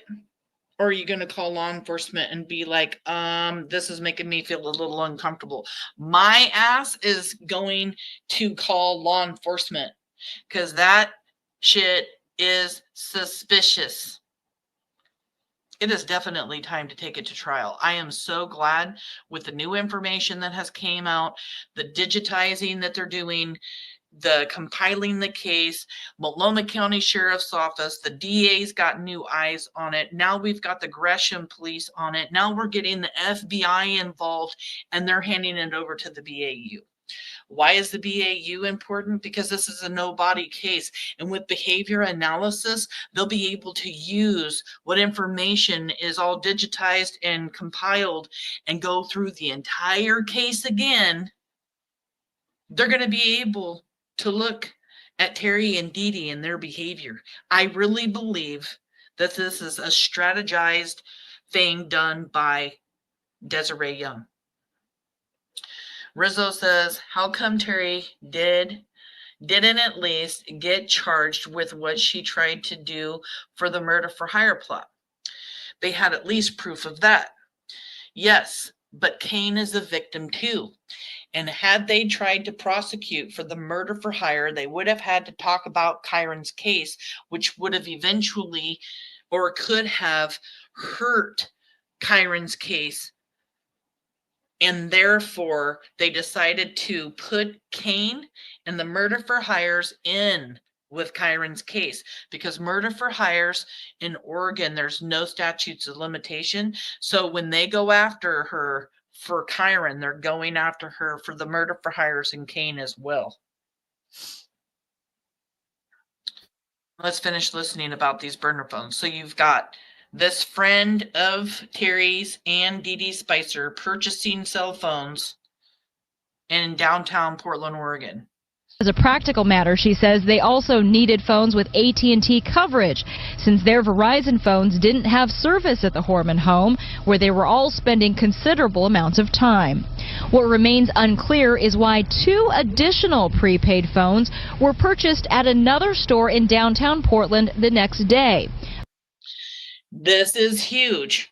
You have Dede Spicher and Terri's friend going to purchase phones. But what they don't understand is why were 2 more phones purchased in a different area. Let's rewind. 2 more phones were purchased. So they bought 2 with cash and a fake name, and then 2 more were bought. So now there's 4 burner phones at the end of June. In downtown Portland the next day, under the same fake name, were purchased at another store in downtown Portland. Why 2 additional prepaid phones of time. What remains unclear is why 2 additional prepaid phones were purchased at another store in downtown Portland the next day, under the same fake name the friend used to buy hers at Lloyd Center. She tells me she knows those phones. And what really sucks about it is when these phones are purchased, they use that other friend's fake name again. She's not there. Dede Spicher and Terri use her fake name that she used the day prior when she brought her prepaid phone, because then the woman says phones were paid for in cash, but she did not purchase them. And she says, but she did not purchase them. Huge. That is how conniving these 2 women are. They get somebody involved. She purchased a phone with a fake name and with cash. And the next day, Dede and Terri, or maybe just Dede, or maybe just Terri, go purchase 2 more phones with the same fake name that they convinced their friend to do the day before. Wow. Like Desiree Young on June 4th, 2015. Absolutely, without a doubt, with all my heart, I know that Terri, did it. I think she was working with one or 2 possible people, but absolutely she did it. We know at least Dede Spicher. Yeah, she is one of them. So Desiree Young believes wholeheartedly that Dede Spicher helped Terri Horman. And there could be other people. Here also, Dede, why use throwaway phones to call and talk to Terri on and after June 4th, 2010? If you have nothing to hide, you are innocent. Oh, and wait, that means you were in contact with Terri after March 2010. Remember, March 2010 is when they said they last saw each other at Terri's birthday party. So many holes in this story, I can't even keep up. And those are just the ones that are public and we can talk about. So there you have Desiree giving out even more information, saying there's even more phones out there, but these are just the ones we can talk about. And Joseph Cristobal, Terri Horman's ex-boyfriend that I have spoken with, told me that Terri Horman had burner phones the entire time they were together, and that she would go out in her car and have secret conversations with whom he believed was Dede Spicher. He also believes that there's a third person that connects them on social media.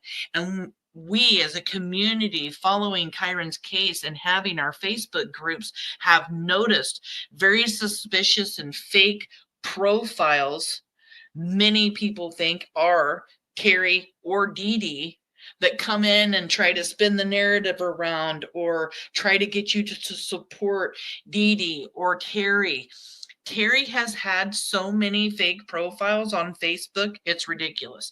And even though she deleted her most recent Facebook account, I feel 100% confident in saying that I am sure she has at least 5 more Facebook profiles that she could be using to stalk and see what people are saying. And she deleted that Facebook account the day that many of us posted about the new information, the pictures of Kyron on burner phones. I think she crapped herself that day. Terri, you know you peed yourself on, Dr. Phil's show. I'm sure you shit yourself when you found out that there's pictures of Kyron on burner phones that you and Dede used. Just saying.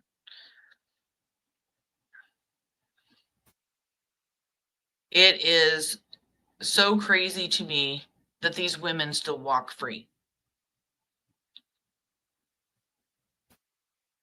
I do have a clip here of Dede's BOC interview. Not too sure what's on here. Dede arrived at her job at Westwind Farms studio, a sprawling and lush 40-plus acre property. Okay, there's 40 acres, but then there's 40 more untouchable acres. There's like 80 acres all combined. Scheduled to be on a garden conservatory tour the next day. She parked at the main house, left her cell phone, which was turned on, and her lunch cooler in her Ford Explorer. See, I find it also really suspicious that she left her phone in her car that day. Meanwhile, she's the one who has Kyron. It's believed that she had Kyron because she was going to do, the bad deed. And then you have Terri with her cell phone traveling all these rural areas, going all of these high upper low, up Rocky Point, which is very high in elevation, going all of these different places, traveling everywhere, witnesses seeing her, either getting rid of evidence or maybe even tricking law enforcement because they're going to hone in on her cell phone, right? They're going to look into her cell phone information. So here you have Dede with Kyron, no phone that they can trace, she thought. And then Terri going all over everywhere. It was almost like she could have been out there, just making the cops chase and look in the wrong places. The problem was that she wasn't good at what she did, and she ended up getting busted for it all. She's been the focus for 15 years. She went inside the main house to check in for her assignment, and for the first time since working there, she was invited to lunch with the others at the house. There was no time set. The invitation was open-ended, and she believed, based on the timing of her project, compliments or completions at the opposite end of the property. This was Spicer's customary daily routine. Her duties in preparation for the garden tour took her to the end of the grounds for the bulk of the morning, near the road. How convenient. Near the road, where she's later picked up by Terri Horman.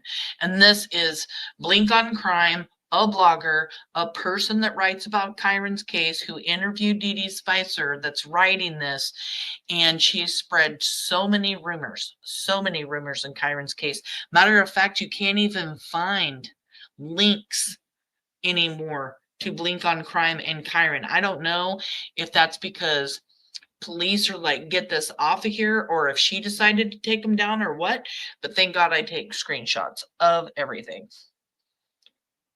She was working bent over in tall grass, and vegetation is not visible from the house.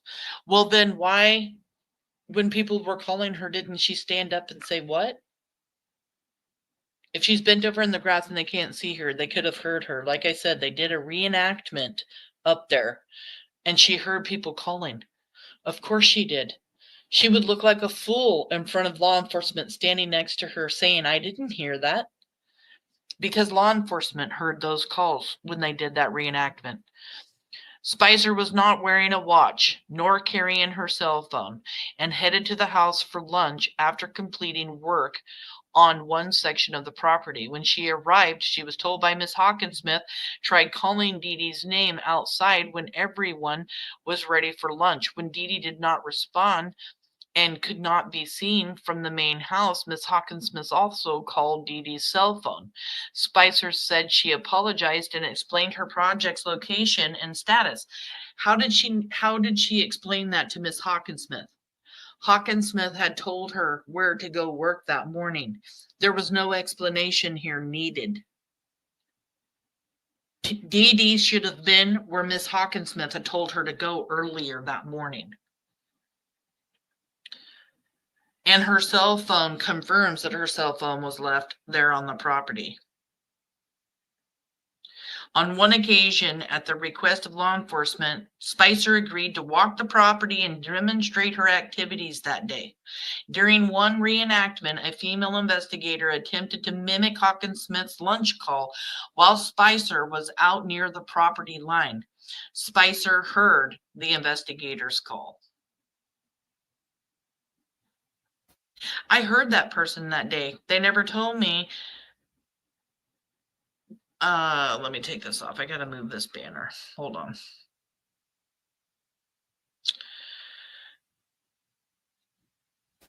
They never told me where she was standing. I just know I could not see her, which is easy to do if you saw the grounds.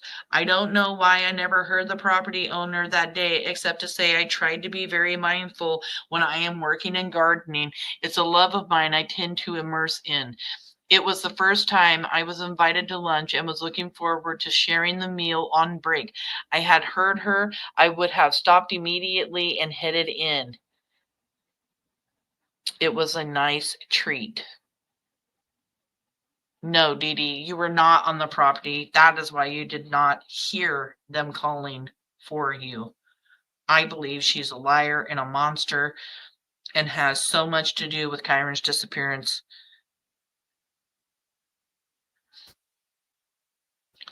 Spicer on several occasions reminded investigators that there was a witness to where she was working on the property that day.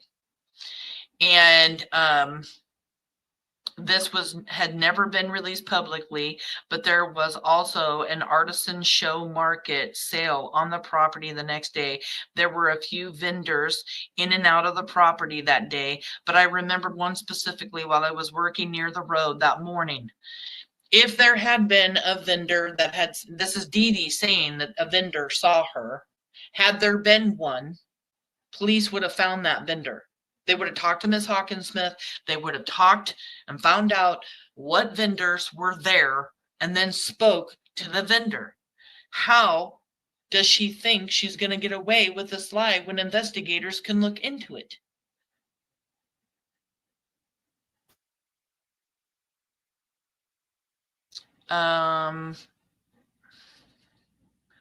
Let's see. This is just her trying to convince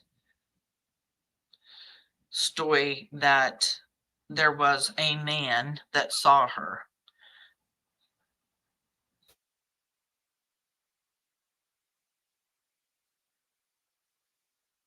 Yeah. Let me see what else we got here. I want to go back.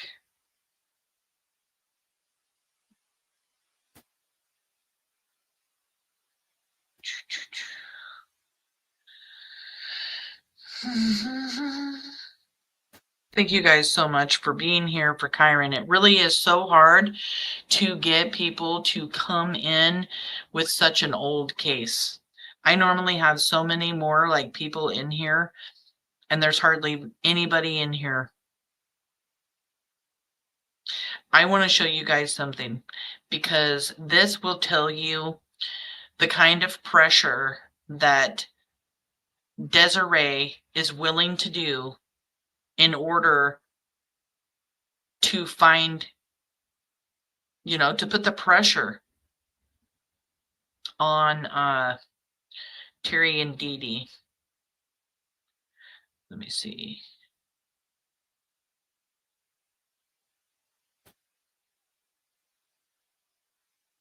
Let's see. I'm looking for something.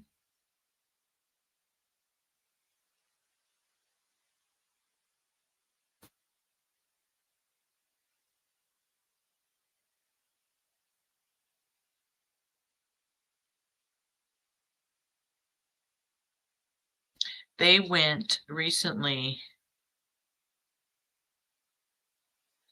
to Dede's house and Terri's house to rally in front of it.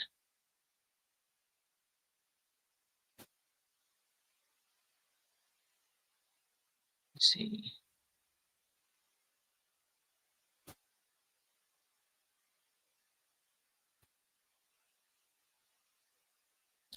Dede's family members tried to fight an advocate.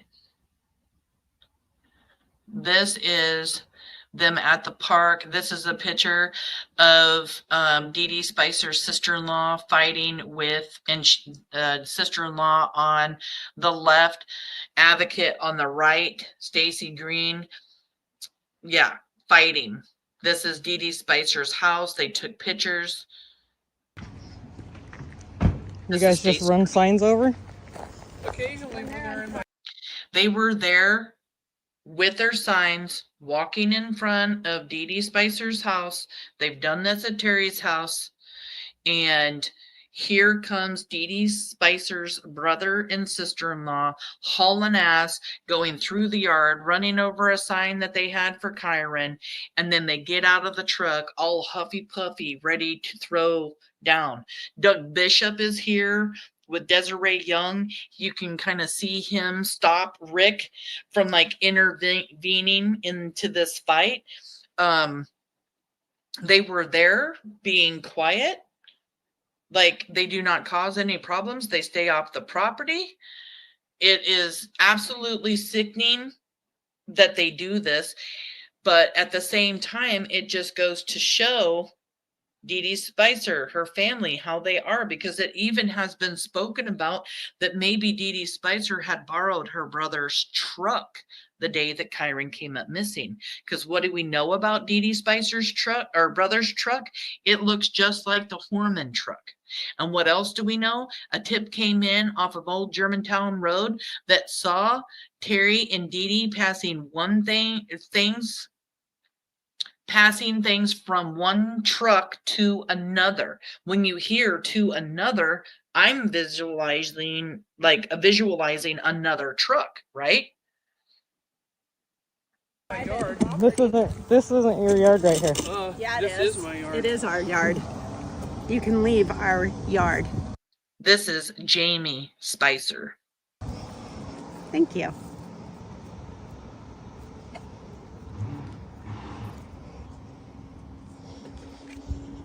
Peace out. Peace out. But you got that. This is our yard. Go take your little party Where's, over there. Where's Kyron? Dede? We don't know. Yes, Dede and does I'm know. Not Dede, and Dede's I know who you are. Dede is not innocent. She needs immunity. You don't know shit. You guys don't know shit. And how does one even get immunity if they have no knowledge of what happened to Kyron anyway? She got the immunity. Dede got the immunity because she had some knowledge. But her and her attorney was able to trick and not do anything, all because of the way that this district attorney or whatever wrote out this immunity. You don't need immunity if you don't have anything to do with Kyron's disappearance, or you have no involvement or no knowledge. You just wouldn't even get it to begin with. She is innocent.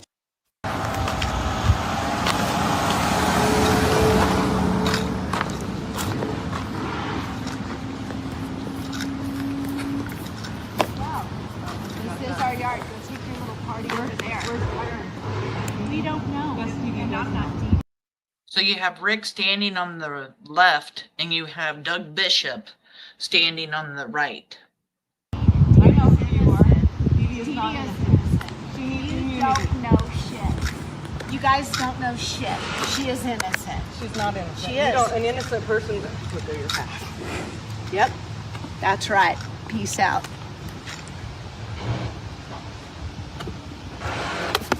Kyron. Kyron, You it's support a shame. a No, I nasty don't. bitch over Kyron. Nasty bitch. You You're got the that nasty right. bitch. No, I'm not. That's I don't kill barking kids. up the wrong I don't tree. kill kids. She don't need. And guess who called her brother and sister-in-law and told them they're outside my house? You got it, Dede Spicher. Either. Yes, she does. She does not. Evidence proves she kills kids. No, there Yes, is she no does. fucking evidence. If there was evidence, she'd be in prison. She's got immunity. She can't be in prison, so she She's needs innocent. to talk. So you could get your fucking ass out of here before No, I I pop can't. you one. Pop me. I will. Bitch, try it. I will. Try it. You step Fucking over try here. it. Step over here, and Try I'm all it. over your ass. Try it. Step over here. Try it. Fucking Try it. Wait. I'm No. not Dede, and Dede's I know who you are. innocent. Dede is not Dede is innocent. She needs you immunity. Don't know shit. You guys don't know shit. She is innocent. She's not. Kyron. Kyron, You it's support a shame. a No, I nasty don't. bitch over Kyron. Nasty bitch. You You're got the that nasty right. bitch. No, I'm not. that's I don't out kill barking kids. up the wrong I don't tree. kill kids. She don't either. Yes, she does. She does not. Evidence proves she kills kids. No, there yes, is she no does. fucking evidence. If there was evidence, she'd be in prison. She's got immunity. She can't be in prison, so she She's needs innocent. to talk. So you could get your fucking ass out of here before No, I I pop can't. you one. Pop me. I will. Bitch, try it. I Try will. it. You step Fucking over try here. it. Step over here, and Try I'm all it. over your ass. Try it. Step over here. Try it. Fucking Try it. blade. Get off my fucking mom, dumbass. Get off my mom. James! Mom. Back up, back up. Stacy. You want to be down there? Stacy. Back the fuck up. Brianna. You don't want any fucking trouble. Stacy. Back up. Let's You want go. to try it? Public You fucking fucking dumbass. first, you fucking cunt. Hey, James. Take your Sorry about the language, guys. fucking Do it, ass. James. Get the Did you know where the burner phones were? How'd you know where they were? There's a whole different story for that. Is there? That's not what the police are saying. Where is Kyron? Whatever. We don't know. You don't know? You Why know don't who you does ask know? the stepmom or We somebody? oh we did. We've already been down there. Great. Okay, whatever. Great. Yeah, do it.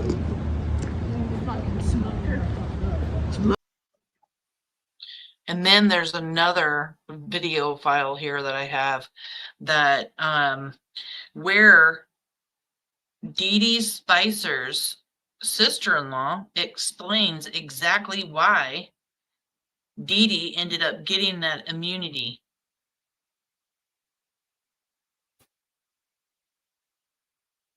Oh, there's some more here. Rick, can you confirm when you picked Dede up? Were you or your truck in Portland when Kyron went missing? Because in the background, you can hear talk about Rick saying that he went and picked Dede up that day.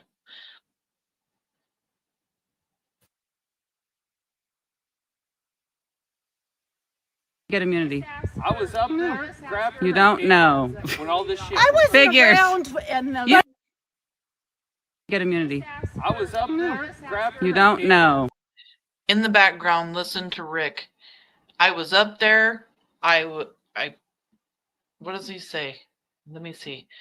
I was up there, grabbed her, and came home when all this shit. And then you can't understand another thing that he says. Listen in the background as these two women are talking. I was up there. Grabbed her. And came home when all this shit. And then you can't understand another thing that he says. Listen in the background as these two women are talking. 'Cause Get immunity. I was up there. Grabbed You don't know. when all this shit. I was Figures. around in the. You can hear him. You say it again in the background. Get immunity. I was up there. Grabbed You don't know. when all this shit. So there's all this fighting and all this commotion and everything else. And then you have Rick say, I was up there. I grabbed her. Is he talking about coming and grabbing Dede the day that Kyron came up missing? Did he use his truck and come to help, to aid, to do anything? Dede's family is law enforcement, okay?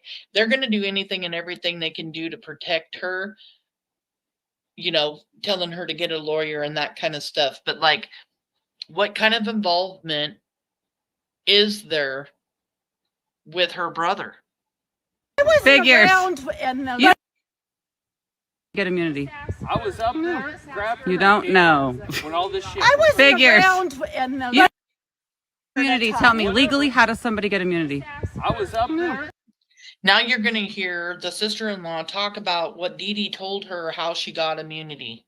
Grabbed You don't know. when all this shit. I was Figures. around in the. You don't- So then why the fuck are you gonna say? And you don't have to be Because around I her know like that. her. I know her. Oh, bull fucking. I fucking know her. Then why wouldn't she answer the question of knowing Kyron? Why would She she knew that plead Kyron- the? Oh yeah. Matter of fact, I don't think she says it here. I think she says it in a Facebook post. She was Why'd she told. plead the fifth? Tell him. Where is she? Tell him. She don't live here. Babe, it don't do no good to tell him jack They're shit. retarded. You know that there's photos on the phones. And now you have Desiree Young in the background telling Rick, Dede Spicer's brother, you know there's photos on those phones, right? Listen, you barely hear her. Photos on the phones. That she did this. Jack They're shit. retarded. You know that Here she there's is. photos on the phones. That she did this. No. Yeah, whatever. Well, that's. And then look at Rick's face. Yeah, whatever. But then he starts looking like really nervous. Here again, let's hear Desiree. You know that there's photos on the phones. That she did this. No. Yeah, whatever. Well, that's thankful for you, shithead.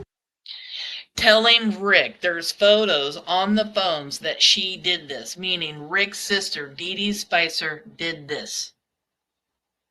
Oh yeah, Jamie's nasty. Nasty trash, yep. She did not How long do did this. Dede live in Portland after she graduated?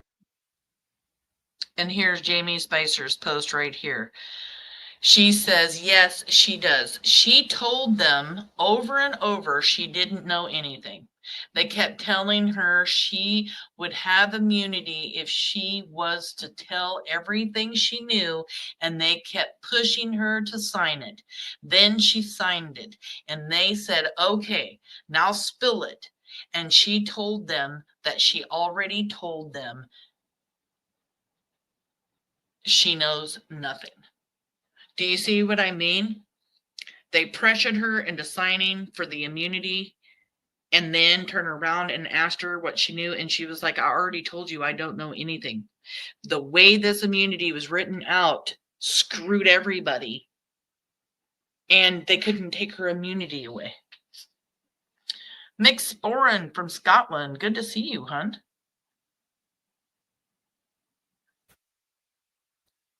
Good to see you. I know I saw a couple questions up here, so I'm going to roll.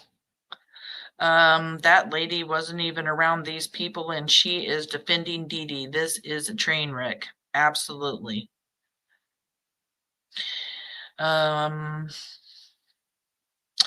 Oh, Beverly, I'm sorry that you're crying, hun. This is such a sad case. It's so heartbreaking.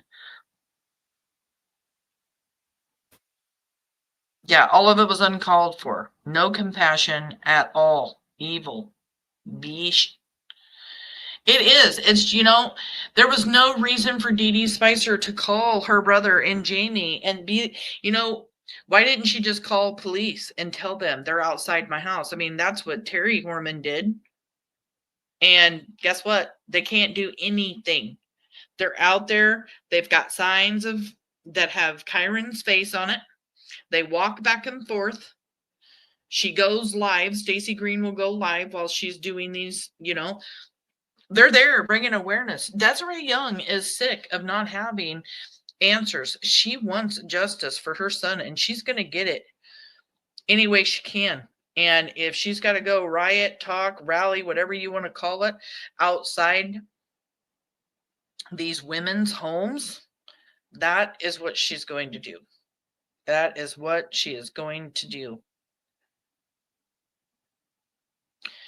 You know, and then for the longest time, everybody was like, how do we know whether or not, you know, Dede Spicher, it was in love with Terri? There's no proof that, you know, she is a lesbian. And I just want to say right now, I have no problem with any of that. But this is what's been talked about. And then here over the last year, we found out that Dede Spicher's been working with this woman who has a lesbian community and has been wanting to help Dede get certifications and stuff that she needs to do, like wellness groups and everything else. So it just kind of reaffirmed to us, being a part of this lesbian community, doing all of this, that, you know, Dede Spicher is a lesbian. And she's had one boyfriend her entire life, and that was when she was 40 years old. I mean, that in itself, only one, and she said she'd never have another again. Not that any of this is like super, super important, but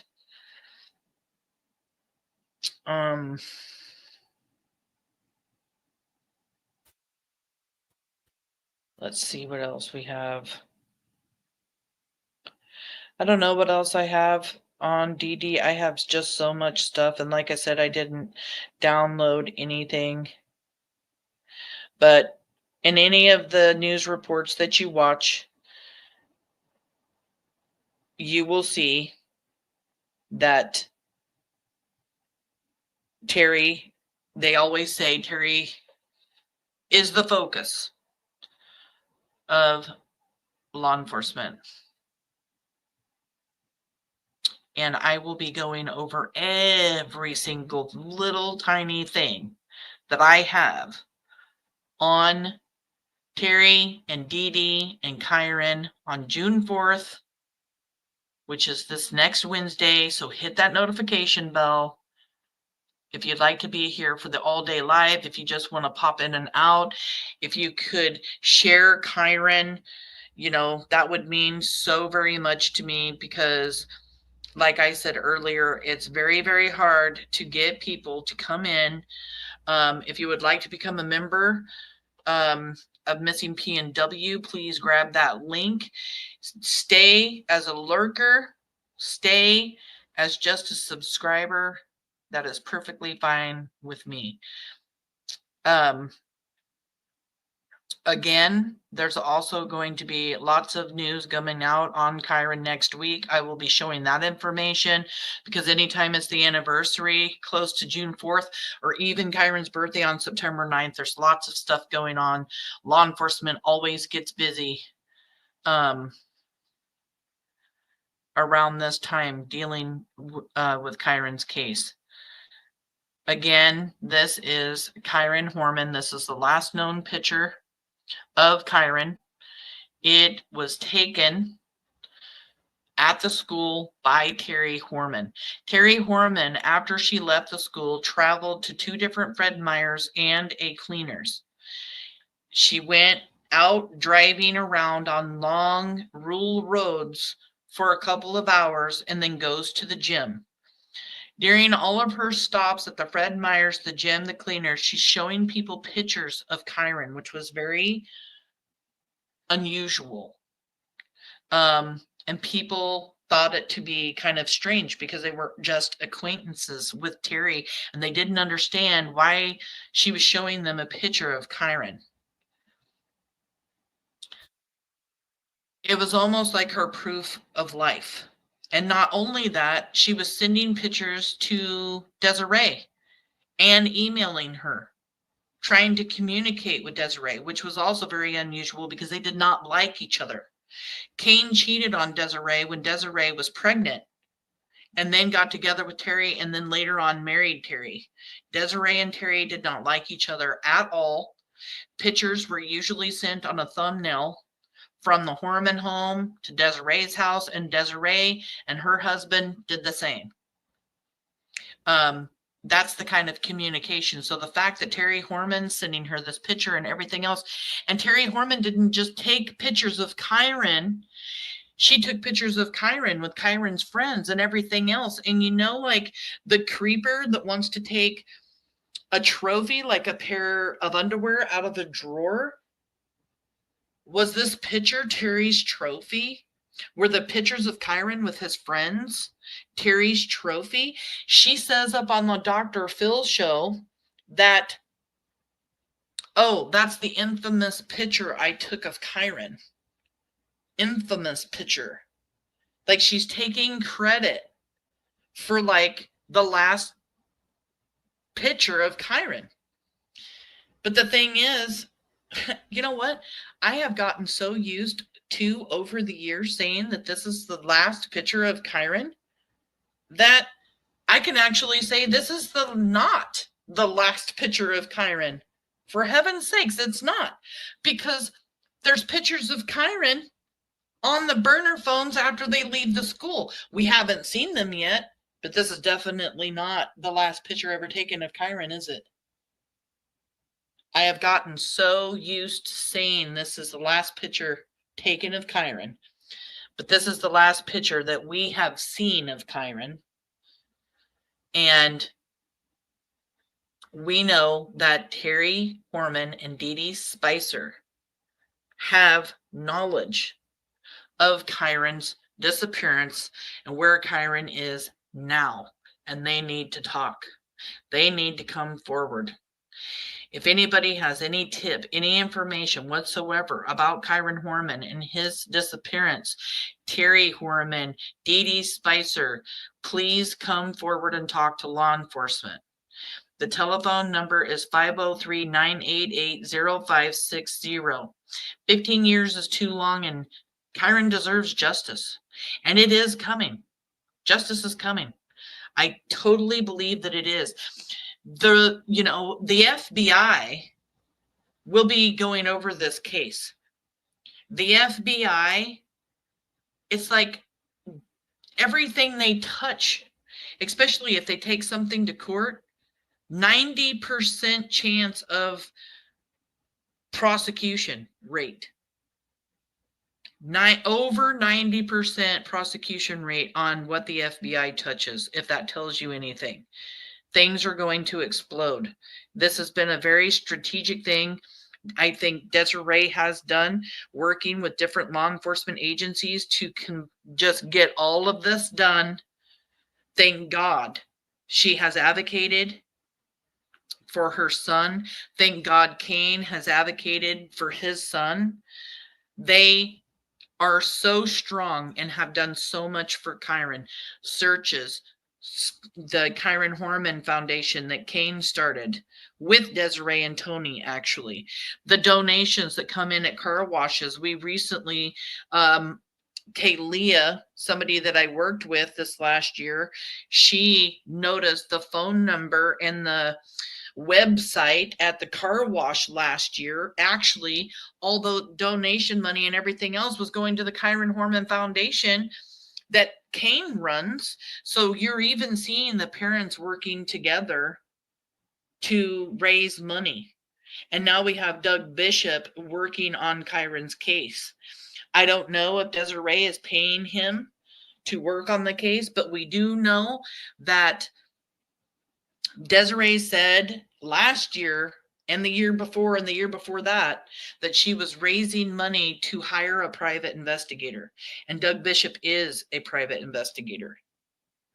So Doug Bishop is the one who actually pointed out the fact that Dede has Oregon state immunity. And if the FBI works on the case and it becomes a federal case, Dede loses that immunity. It doesn't mean squat federally. And I just was like, duh, of course. I don't even know why I didn't even think about that. But I'm happy that Doug Bishop is on the case working with Desiree, whether she's paying him or not to do it. He is an amazing investigator. He has helped so many people find their lost loved ones. I'm excited about Doug Bishop being involved on top of all of the other stuff that's going on with Kyron's case. And I cannot wait to talk about everything on Wednesday. Please join me. But if you have any information, if you saw Terri Horman in days prior leading up to June 4th, or even days later, because she also had the Horman truck the day before Kyron came up missing, which was unusual for her to have the truck 2 days in a row. She said she wanted to take the Kyron's Sirens Fair to school. And she did. She said the project was too big to go in her Mustang. Those Mustangs, that like the one she drove, had a huge trunk. It would have fit easily. Then she told Kane, well, I got to pick up this project today. That's why she had the truck the day that Kyron came up missing. The problem with that is she never picks up Kyron's project. And those projects weren't even supposed to be picked up until the following week, like the last day of school. I mean, that's even a huge red flag right there. So many things just don't make sense, don't add up. Stories changing constantly. Kyron Horman talks about the fact that her stories changed constantly and sometimes changed several times throughout the day or throughout a day. Terri Horman washed every stitch of clothing that Kyron owned the day that Kyron disappeared, including the jacket and backpack that he left at the school that day, that she purposely left at the school that day so that she could spin a narrative. Every stitch of clothing, including his bedding, so there could be no scent of Kyron to further search for him. There were items at the house missing from the house. Terri could not produce any of the items that she had bought and had receipts for that day when she went to both of those Fred Meyers. Not the Tylenol that she said she bought, not any of the other things that we're not privileged to knowing. It's only written in the book Boy Missing, The Search for Kyron Horman by Rebecca Morris, that there were items purchased, never found by law enforcement. Terri just shrugged it off. Oh, I don't know. It's around here somewhere. The day that Kyron came up missing and law enforcement and family members and everybody came to the house concerned that because Kyron was missing, she's running around the house acting like the hostess with the mostest. I've made coffee. There's coffee cake. There's anything. Can I get you guys anything? Her own daughter, Kiara, wanted nothing to do with her the day that Kyron came up missing. Kane has publicly said that he believes his daughter witnessed the most unimaginable horror that day. And Desiree spoke to Rebecca Morris, and it's written in the book. She did not want her mom, Terri, that day. She wanted all the other adults, but she was acting scared and afraid of Terri, her mother. Kane even said that after he divorced Terri, that the baby started doing so much better. He didn't realize how much trauma was actually going on in the house for the children till after Terri left their lives. Terri had a chance to have visitation to her daughter. The judge says, okay, talk about Kyron's case and go do some parenting classes, go through some counseling, do these things and you can have visitation to your daughter. She hasn't seen her daughter in 15 years, ever. She had no letters, no phone calls, nothing. Matter of fact, Kyron Horman stopped talking to James because James shared pictures of Kiara with Terri. That is Terri's oldest son. But she has not seen her daughter in 15 years because she didn't want to talk about Kyron. If you have any information, please call law enforcement. There is a reward over $50,000. You can, remain anonymous.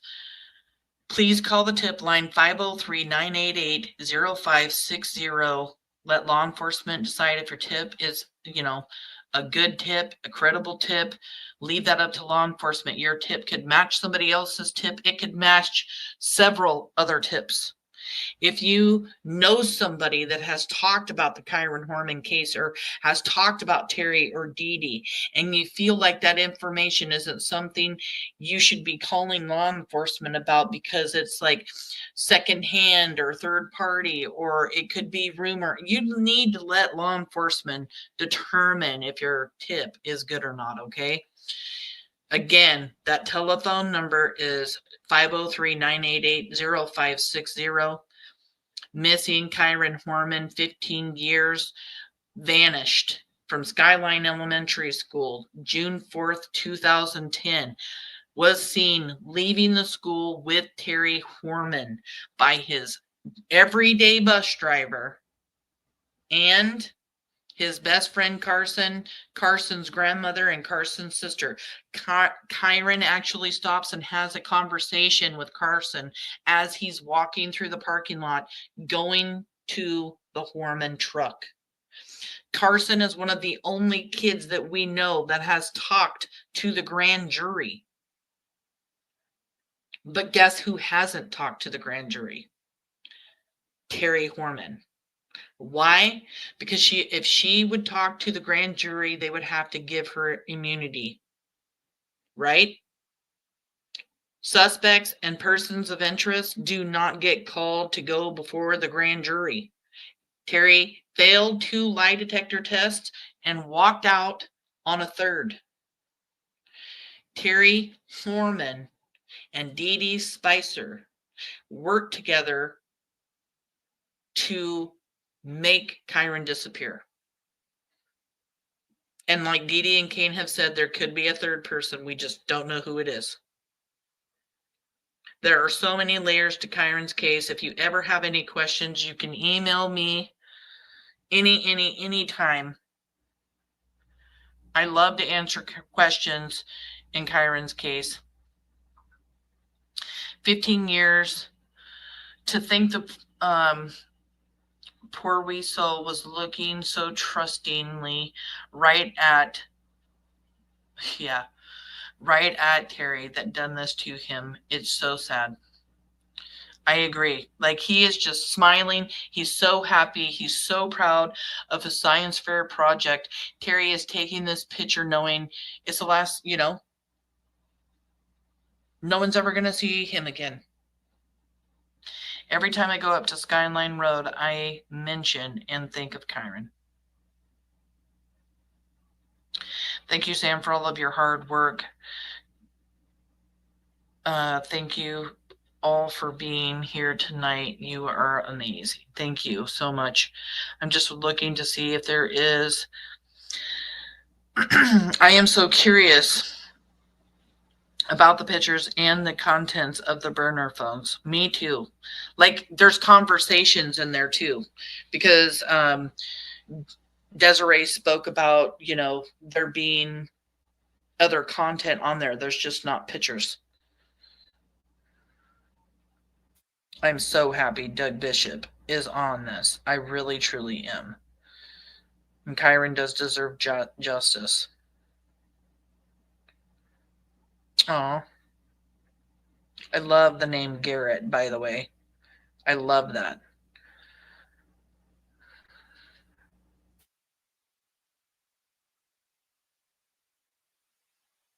There were suspects and still suspects today. If both of those witches went under the jail, I'd be fine with just getting those 2. Yep, me too. And I think it's going to happen. And I think that's why Terri has just been quiet, doing what she's doing.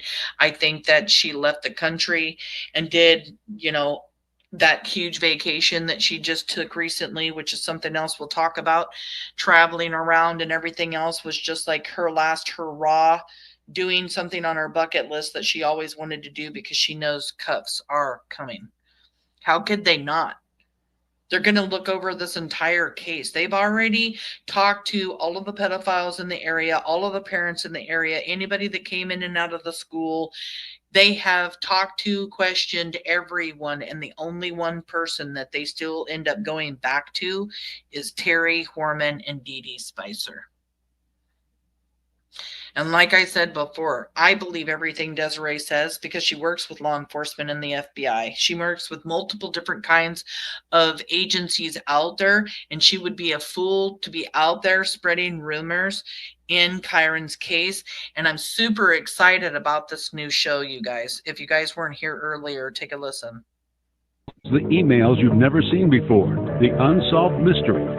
What happened the day that little boy vanished from school 15 years ago? His family desperate for answers. I just didn't think that would be our story ever. What makes this case so hard to solve? Do you think there is someone out there today that knows what happened to Kyron? Oh, absolutely. Plus, K2 News reveals the emails you've never seen before. The unsolved mystery of Kyron Horman. Wednesday at 6:30 on K2 News. Yeah, if you weren't here earlier, this show is airing June 4th, 2010 at 6:30 Pacific Standard Time on K2 News. This is the reporter that I'm going to, well, she's actually sent out another reporter to talk to me on Sunday at the vigil for Kyron up at Skyline Elementary School. But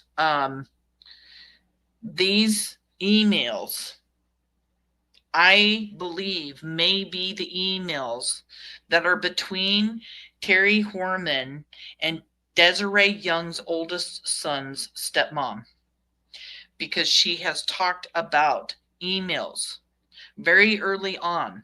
Matter of fact, I wonder if I can find a clip. Let me see if I can find one. It's really interesting to me. Now, let's see.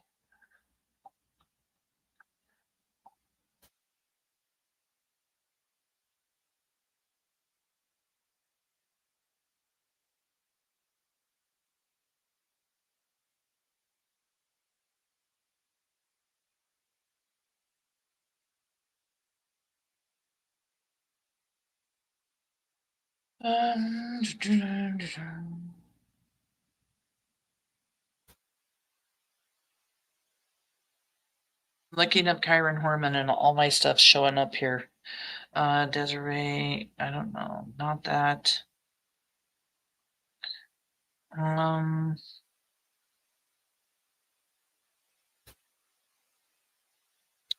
But Desiree Young has said that there were hate emails written back and forth, and these hate emails she used to get back custody of her son, Quinn, after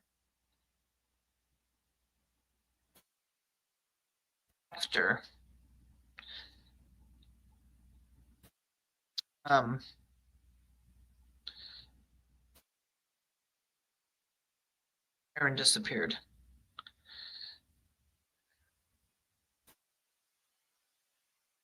Okay. Nope, I can't find the news thing. But so much more we will talk about on June 4th. So please, please join us here at Missing PNW. If you have any information, please come forward, call law enforcement, 503-988-0560. I appreciate everybody coming in, being here for Kyron and Kyron's family. Not sure what my next lives are going to be, so make sure you hit that notification bell. And there's new information that could be coming out soon in the Michael Vaughn case, so you definitely want to hit the notification bell. I may be doing something with Justin from Clutch Them Pearls 2 having to do with Michael and or maybe Kyron next week or the week after. So keep your eyes peeled for that too. I know I'll talk about it. And then this Sunday, I'm going to try to go live from Skyline Elementary School during Kyron's vigil that Desiree Young is putting together. It's For the Love of Kyron. It starts at 7 p.m. Skyline Elementary School in commemorance of Kyron's 15th year missing. Thank you guys so much for coming in. Have a great night.